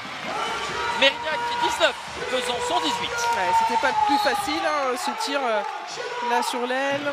On vient surnombrer, entraider un peu trop côté Antonissen. Ouais, peut-être la solution elle est là justement sur les extérieurs, Amélie, lorsqu'on a multiplié les pertes de balles, était en échec dans le secteur central. Dazet avec Sania, Antonissen. Allez, plus d'hésitation côté Mérignac. On parlait de ce fameux doute. Il va soigneusement garder son temps mort, Christophe Chagnard, pour le sortir au moment opportun, au moment où il sentira que son équipe est au bout. Et on commence à tutoyer ce moment-là parce que c'est un nouvel échec de Souké Sagna. Le ballon monté avec Dembélé, Clarisse Méraud qui a cherché à libérer, mais encore un petit problème de justesse dans la lecture et le passage en force. Toujours cette forme d'impatience des Bisontines par moment, et ça leur a coûté cher jusque-là. Et pour autant, se retrouver avec autant de déchets au coude à coude avec Mérignac dans presque le money time, les 5 dernières minutes. Allez, encore une vingtaine de secondes à tenir en infériorité numérique pour les Mérignacaises. Jobard avec Dazet. Sania, Antonissen en renversement, on essaye de faire voyager cette défense bisontine et derrière un tir complexe pris par Mélanie Jobard qui passe largement loin du cadre. Et bien la voici, la balle d'égalisation après avoir accusé un retard de 3 buts. Oh, attention, on était tout proche du mauvais changement. Et l'égalisation, la voici avec Pauline Robert. Ouais, alors certes il y a une égalisation, mais Mérignac va s'en sortir à bon compte parce que c'était sur la fin des 2 minutes et on a Audrey de Rouen et Ilona Kiefer. Les deux ont failli entrer sur le terrain finalement. Elles n'ont pas été prises par la patrouille et Pauline Robert. C'est plus important pour le SBF qui trouve la faille égaliser. J'adore cette fin de match avec Mérignac poussé dans ses retranchements après avoir vraiment développé un jeu brillant et qui force à ses tirs, qui est aussi en échec sur les solutions offensives. Limite encore de la perte de balle. Une bien belle fin d'après-midi avec ce suspense ici au Palais des Sports Gagny-Yalouz entre Besançon et Mérignac. Restez bien avec nous juste après parce qu'il y aura une belle empoignade aussi, non loin de là, à Dijon, avec la Betclic Elite, un match de basket entre la JDA Dijon et l'Asvel. Ce sera à suivre à 20 h dans la foulée de cette rencontre. Une superbe après-midi avec de belles affiches sur Sport en France.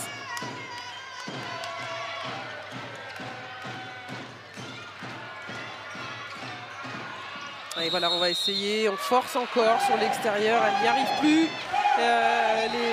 Les Mérignacaises à trouver des options claires. Et ouais, ce scénario se répète semaine après semaine pour les Girondines, avec cette fois-ci le leadership qui peut passer dans les mains des Bisontines. Mero, Dembélé. Audrey Dembélé avec Rosiak qui va aller au contact, qui va mettre beaucoup de dynamisme pour obtenir ce jet de 7 mètres. Ouais, c'est là où les jambes deviennent lourdes. C'est vrai que Rosiak, elle adore lorsqu'elle se retrouve arrière droit, revenir comme ça à l'opposé sur le débordement. Léa Linière n'arrive pas à remettre le coup de collier en défense. Allez, Clarisse Mero pour permettre à Besançon de passer devant. Face à Hélène Falcon. Allez, une première feinte qui a décalé de son axe Hélène Falcon. Et Besançon qui prend les devants et qui vient sanctionner près de 10 minutes de disette des Mérignacaises. 10 minutes sans marquer un but. Oui, c'est ça. Impossible de se remettre dans des belles situations.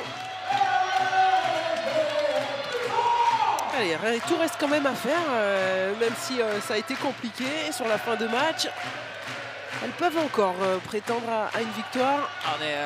On passe d'avoir le calque du match aller, même s'il y avait eu plus de buts, qui s'était soldé, me semble-t-il, sur le score de 30 à 29.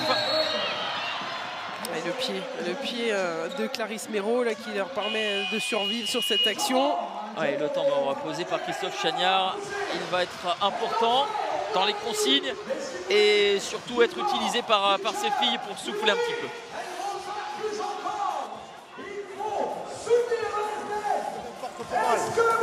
Vous programmez les choses, je pas avoir de mal.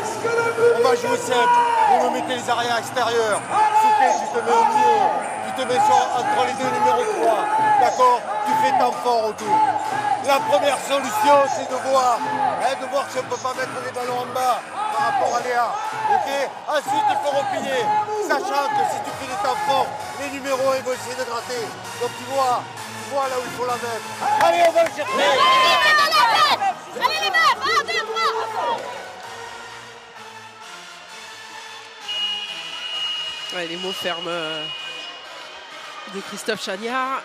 Dans ces moments-là, bien sûr qu'on va essayer de mettre les ballons sur le pivot et donc la linière parce que ça peut être une possibilité d'obtenir un penalty, mais la vision de jeu, l'option juste, notamment autour de Sania là, qui va essayer de construire tout ça. Sania avec Dazé, Mendoza,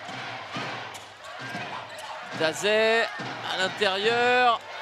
Elles sont entendues maintenant, ces passes. Elles avaient réussi à surprendre en début de rencontre. Maintenant, c'est davantage prévisible. Sania. Bien fait, cette passe à rebond avec Audrey Deroy. Cette fois-ci, elle trouve la faille dans le jeu après ses 2 buts inscrits sur jet de 7 mètres. Ça fait 20 partout. Nous sommes entrés dans le Money Time. Les 3 dernières minutes avec Alexandra Noziak. Oui, c'est ça, avec de la lucidité, avec du calme, et bien finalement, elles ont pu trouver cette faille à l'extérieur. Robert, Rosiak, Dembélé avec Clarisse Mero. Clarisse Mero, que c'est bien fait, Clarisse Mero. Elle a vu une brèche, un intervalle infime dans lequel elle s'est engouffrée pour redonner l'avantage à son équipe. 21-20, le temps mort dans les mains de Sébastien Mizoul. Ouais, c'est un spécial qu'elle aime tenter, la feinte, et puis elle va directement dans l'intervalle. Oh, le ballon glissé. Allez, à Linière, et la parade monstrueuse de Sakura Ogueux, peut-être l'arrêt du match, l'arrêt qui va permettre à Besançon de s'imposer à condition de temporiser et de bien exploiter cette possession. Il est important, cet arrêt de Sakura Ogueux. Elle avait trouvé la faille avec brio à l'intérieur sur les Linières comme l'avait demandé leur coach, mais derrière, eh bien on a une sacrée Sakura Ogueux. Sakura Ogueux qui est à 6 parades, pas loin des 50%. Mero, elle est venue gober, happer ce lob qui a tenté Clarisse Mero, Léna Leborn, derrière Mélanie Jobard. Oh, une nouvelle fois Sakura Ogueux qui fait pleurer les Mérignacaises. Après Léa Linière, c'est Mélanie Jobard qui se prend la tête à 2 mains. C'était une nouvelle balle d'égalisation ratée, gâchée, parce qu'il y a cette grande Sakura Ogueux. Eh oui, il n'y avait pas eu tant de situations sur montée de balle. Et là, bien trouvé, elle fait l'effort de revenir jusqu'au bout pour trouver l'angle maximum. Et après, le geste final. Ah, et le temps mort posé par Sébastien Mizoul, 7 sur 15 pour Sakura Ogieux, pendant que Roxane Franck avait réalisé uniquement 3 parades en première mi-temps. Et longtemps, Sébastien Mizoul, lors des défaites de très peu de buts, se plaignait du côté pas suffisamment de les filles, là, c'est si elles sont qui est dans la zone. 31 cours, Audrey, c'est pour toi. Il n'y a plus de passe, tu dois prendre le tir, d'accord? Attention, parce qu'elles peuvent s'étager aussi. Elles sont de la presse tout terrain tout de suite. D'accord? Faites attention à ça. Si ça monte sur vous, soyez toutes disponibles. D'accord? On garde le dribble pour traverser. Tout le monde est disponible. Ok? On replie. On replie.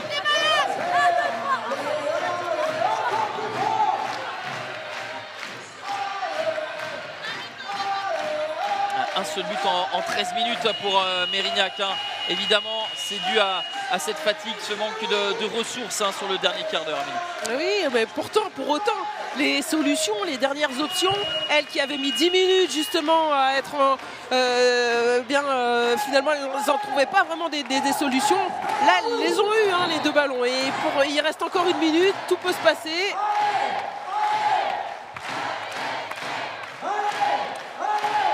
Ah, écoutez cette ambiance, tout le public est debout pour ces dernières secondes. Dembélé avec Mero, Chimanga, le 1 contre 1 de Chimanga, c'est le poteau qui renvoie la tentative de l'Hélière Byzantine et la montée de balle d'Audrey Deroy, l'interception déterminante de Rosia qui slalom devant Kiefer. Oh la parade, cette fin de match est complètement dingue. Il va rester une dernière possession pour cette équipe de Mérignac. Ah, on pensait qu'elles avaient raté le coche avec cette passe sautée de Roy, interceptée par Alexandra Rosiak. Et tout le monde est debout, nous aussi, on virevolte sur cette fin de match. Sagna, le demi-tour contact, il va rester 5 secondes. Elle est à Linière avec Souké Sagna qui a vu le chronomètre, elle est neutralisée. Et c'est terminé, une ultime défense de Besançon qui ne permet pas à Mérignac d'aller au tir. Victoire 21-20 pour Besançon face à Mérignac. C'est cruel pour Mérignac, mais le sport est ainsi fait. Elles n'ont pas marqué durant près de 13 minutes. Forcément, le manque de banc, le manque de rotation leur a été fatal. Et pourtant, elles ont retrouvé l'énergie sur la fin. Les ballons, elles les ont eus. Encore une dernière option. 2 fois, elles récupèrent la balle. Leur gardienne, avec beaucoup de résilience aussi, arrive à faire des parades importantes. Mais c'est vrai que par moment, on a senti ces vieux démons, peut-être ce manque de lucidité, parce qu'elles avaient peur finalement d'aller au bout et de concrétiser leurs belles actions. On a une équipe de Besançon qui revient de loin, hein, Jocelyn, parce que vraiment c'était très compliqué pendant les 20 minutes de la deuxième période. Et c'est vrai que finalement la profondeur de banc leur aura servi. Elles ne seront pas restées sur les nombreux échecs qu'elles ont eu face à la gardienne. Elles auront su rebondir, notamment par leur jeu sur tout terrain. Elles ont monté des ballons, elles ont eu ces possibilités-là. Et puis on a une Clarisse Mero qui quand même prend des responsabilités incroyables sur la fin de match et qui est une des artisanes majeures de ces points gagnés ce soir sur la fin. Clarisse Mero, une Sakura Ogieux qui sort 2 parades monstrueuses à 6 mètres hein, qui font la différence. Une fin de match décousue, hein, Amélie, on ne va pas se le cacher, mais c'est ce qui a fait le sel de cette partie serrée avec un suspense énorme de bout en bout. Ouais, on s'est régalé dans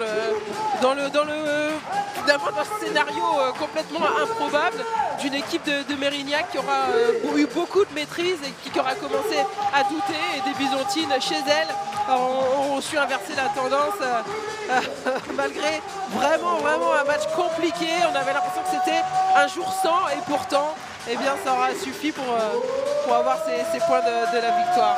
Jocelyn, elles célèbrent avec leur public. Ouais, on va vous laisser vivre cette communion des joueuses byzantines avec leurs supporters. Alors bien sûr Amélie, que tout n'a pas été parfait, loin de là, mais finalement avec cette victoire étriquée, eh bien les 3 points dans l'escarcelle sont encore plus jouissifs. Ah bah, bien sûr, arriver à gagner dans un jour sans, eh bien c'est quand même une belle performance, surtout avec les matchs et la suite de la compétition qui les attend. Et donc Pauline Robert aura ses sensations là, des dernières secondes de fin de match de victoire. Avec la saveur, voilà, elle vous en on est avec Pauline Robert, la pivot de l'ESBF. Oui, on essayait avec Amélie d'expliquer, de décrypter cette fin de match. Encore mieux, c'est d'avoir ton ressenti, toi, vu du terrain. Cette fin de match, on a gagné ce match grâce à la tête, on a tout donné. Ça a été un match laborieux, surtout en attaque. Défensivement, c'est bien, ça nous a permis à la fin de récupérer les ballons et de les monter. Et je pense qu'on gagne le match sur montée de balle surtout. Tu parles d'un match gagné à la tête parce que les jambes, par rapport à d'habitude, eh bien, n'allaient pas aussi vite. Oui, c'est vrai qu'on a eu du mal à se mettre dedans. On sort d'une petite coupure, on a eu une semaine de vacances, donc il faut reprendre le rythme. On s'est bien entraîné cette semaine. Voilà, maintenant il nous manquait un peu l'intensité des matchs, mais maintenant c'est bon, on est parti.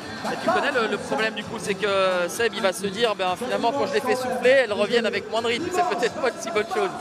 Ça fait un peu de mal aux jambes, mais ça fait du bien à la tête aussi de souffler un peu. Bon, d'un point de vue comptable, là, c'est une 3e victoire consécutive qui lance ce marathon avec la Coupe d'Europe et les autres rencontres à bien négocier pour essayer de s'intercaler à la 4e place. Oui, tous les matchs sont importants et nous permettent de préparer toutes ces échéances-là. Donc il faut accumuler des victoires et de la confiance avant ces gros matchs-là. Un dernier mot, Pauline, avec ce match, avec un tel scénario, on va essayer de mettre de côté ce qui n'a pas fonctionné, les pertes de balles, le fait d'avoir été derrière pendant une bonne partie de la rencontre. Quels sont les aspects positifs que tu vas en retenir? Les aspects positifs, c'est qu'on a eu une réaction et on est quand même à -4 à un moment donné. On met tout en place pour revenir et ça, c'est vraiment positif. C'est dommage que ce soit un peu notre marque de fabrique parce qu'on aime bien être dans des situations compliquées pour revenir et il faudrait que l'axe de travail, en fait, ce serait de s'imposer directement sans être dans le dur avant. Et ben voilà, il n'y a plus qu'un. Merci Pauline. Merci. En compagnie de Julie Dazev, forcément une déception parce qu'on a l'impression que le scénario se répète semaine après semaine où vous produisez un bon handball, vous faites déjouer l'adversaire. Et peut-être le manque de rotation, de lucidité à la fin du match vous coûte des points. Oui, c'est toujours le même scénario comme vous dites et on a besoin de persévérer pour gagner ces matchs. Maintenant, c'est toujours frustrant de perdre comme ça à chaque fois parce qu'on mène toujours de +4 et on se fait toujours remonter à la fin. Alors oui, on manque toujours de rotation. Là, c'était un choix voulu apparemment, donc voilà, on doit faire avec. Mais on passe toujours à côté de nos matchs. C'est pas une excuse le manque de rotation, mais il y a toujours de la fatigue et un manque de lucidité à la fin des matchs. Et nous, c'est ce manque de lucidité qui nous manque à la fin. On perd des ballons, on met pas les buts qu'il faut et c'est pour ça qu'on perd. Mais voilà, on va persévérer, on va s'entraîner et puis on va essayer de les gagner. Parce que pour autant, Besançon, qui est une équipe de haut tableau, on connaissait ses valeurs, ses savoir-faire, ce qui permettait jusqu'alors à Besançon de performer, à savoir le jeu sur grand espace, beaucoup d'activités de course. Ça, pendant très longtemps, vous l'avez réussi à le contrecarrer. Pendant très longtemps, vous avez réussi à empêcher Besançon de mettre du rythme et de gérer comme ils le font d'habitude. Oui, c'est des joueuses qui jouent ensemble depuis très longtemps et c'est des joueuses qui ont des relations entre elles dans le jeu parce qu'elles s'entraînent depuis des années. Et c'est des jeunes et c'est de belles joueuses qui ont un avenir. Et nous, on réussit en fait à les faire déjouer de ce jeu-là, mais ça demande beaucoup d'énergie aussi, donc on en perd. Et voilà, mais elles ont produit un beau jeu et à la fin, c'est elles qui gagnent. Et il y avait cette volonté, justement, au vu du nombre de rotations limitées par rapport à elles, d'avoir la main, le tempo, de faire durer les attaques, c'était le plan. Le but du jeu pour nous, c'est qu'à un moment donné, leur point fort, c'est aussi la montée de balle, défendre montée de balle. Donc, si on veut limiter ce jeu-là, il faut qu'on produise du jeu un peu plus longtemps, qu'on reste un peu plus longtemps en attaque et qu'on est jusqu'au bout de nos attaques. Et voilà. Et la preuve, dès qu'on fait une paire de balles, c'est contre-attaque directe. Dès qu'on marque un peu trop vite ou qu'on shoot trop vite et qu'il y a un arrêt, c'est aussi contre-attaque directe. Donc on a essayé, mais on n'a pas réussi. Bon, gardez la tête haute parce que la production, il y a quand même des points positifs à retenir. Merci Julie. C'est gentil. Amélie, est-ce que vous aviez le retour des deux interviews? Oui, on va essayer de ramasser tout ça un petit peu et de faire le bilan de ce match finalement qui a tardé à se mettre en place avec beaucoup de pertes de balles, très peu de buts après 5-10 minutes. Et puis finalement, après, on a eu une équipe de Mérignac qui a réussi à mettre en place ce qu'elle voulait. Une équipe de Besançon qui a douté sans pour autant abdiquer pour finalement s'imposer. Oui, après, je trouve qu'elle a vraiment bien expliqué les choses et on sent dans son discours à Julie Dazé qu'il y a eu un aspect vraiment mental qui a joué sur la rencontre parce que les solutions, elles les ont eues, mais les vieux démons, les scénarios qui se répètent, c'est toujours ça, essayer de briser cette machine et ces doutes qui s'installent au fur et à mesure soit d'un match, mais aussi de la saison en elle-même. Et là, pour le coup, ça leur a vraiment porté des faveurs. Et il faut pourtant continuer. Il y a des belles échéances pour elle à aller chercher. En tout cas, on voit toute la qualité d'une équipe qui est 11e au classement. Enfin, c'est une équipe qui est 5e. Donc, c'est dire si dans la Ligue, il y a quand même de quoi avoir de belles rencontres, même si sur le classement, eh bien, il n'y a pas forcément tant de différence. Enfin, il y a une différence, mais dans le jeu, il n'y en a pas tant que ça. Ah bah oui, c'est sûr, parce que là, on avait 10 points d'écart entre les deux équipes avant cette rencontre. Désormais, il y en a davantage. Il y en a 12 avec une équipe de Besançon, mais qui met la pression sur les équipes qui vont jouer en fin d'après-midi, et notamment les Neptunes de Nantes qui seront en déplacement à Celles-sur-Belle, parce que là, au moment où l'on se parle, avant le match de Nantes contre Celles, eh bien, Besançon est 4e. Alors, bien sûr, ce classement que vous avez à l'image est voué à être modifié avec les rencontres de la soirée. On avait parlé notamment du Paris 92 face à Dijon, également Chambray qui aura un déplacement périlleux aux arènes de Metz. Voilà pour la suite des rencontres de la soirée. On a parlé donc de Besançon, on a parlé de son concurrent direct pour la 4e place, Neptune de Nantes. On a parlé de Paris. Et bien justement, on va associer les deux. Nantes-Paris, ce sera notre prochaine retransmission dimanche à 16h, l'opposition entre Nantes et le Paris 92. Deux équipes ambitieuses qui ont la volonté à minima d'être européenne et voire même de venir se faufiler à la 2e place. Et oui, il y a encore cette possibilité, cette fameuse 2e place à suivre qui va pouvoir en découdre, et ce match-là aura une incidence énorme sur la fin de saison aussi. Voilà, le rendez-vous est pris dimanche prochain, 16h à Beaulieu. Nantes, les Neptunes de Nantes face au Paris 92. On sera présent, on espère que vous aussi. Merci Amélie pour votre expertise parfaite comme d'habitude. On a même davantage travaillé avec la tactique à creuser avec Julien Perronnet, notre chef d'édition, que l'on remercie encore, tout comme Thomas Mutoz, le réalisateur, et les moyens techniques d'AMP. Merci à vous et belle soirée. Le sport continue sur Sport en France, évidemment, avec une très belle affiche de basket entre la JDA Dijon et l'Asvel. Salut!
Partagez l'énergie des clubs féminins de handball français avec Butagaz, partenaire titre de la Ligue Butagaz Énergie. Allez les handballeuses, hop là!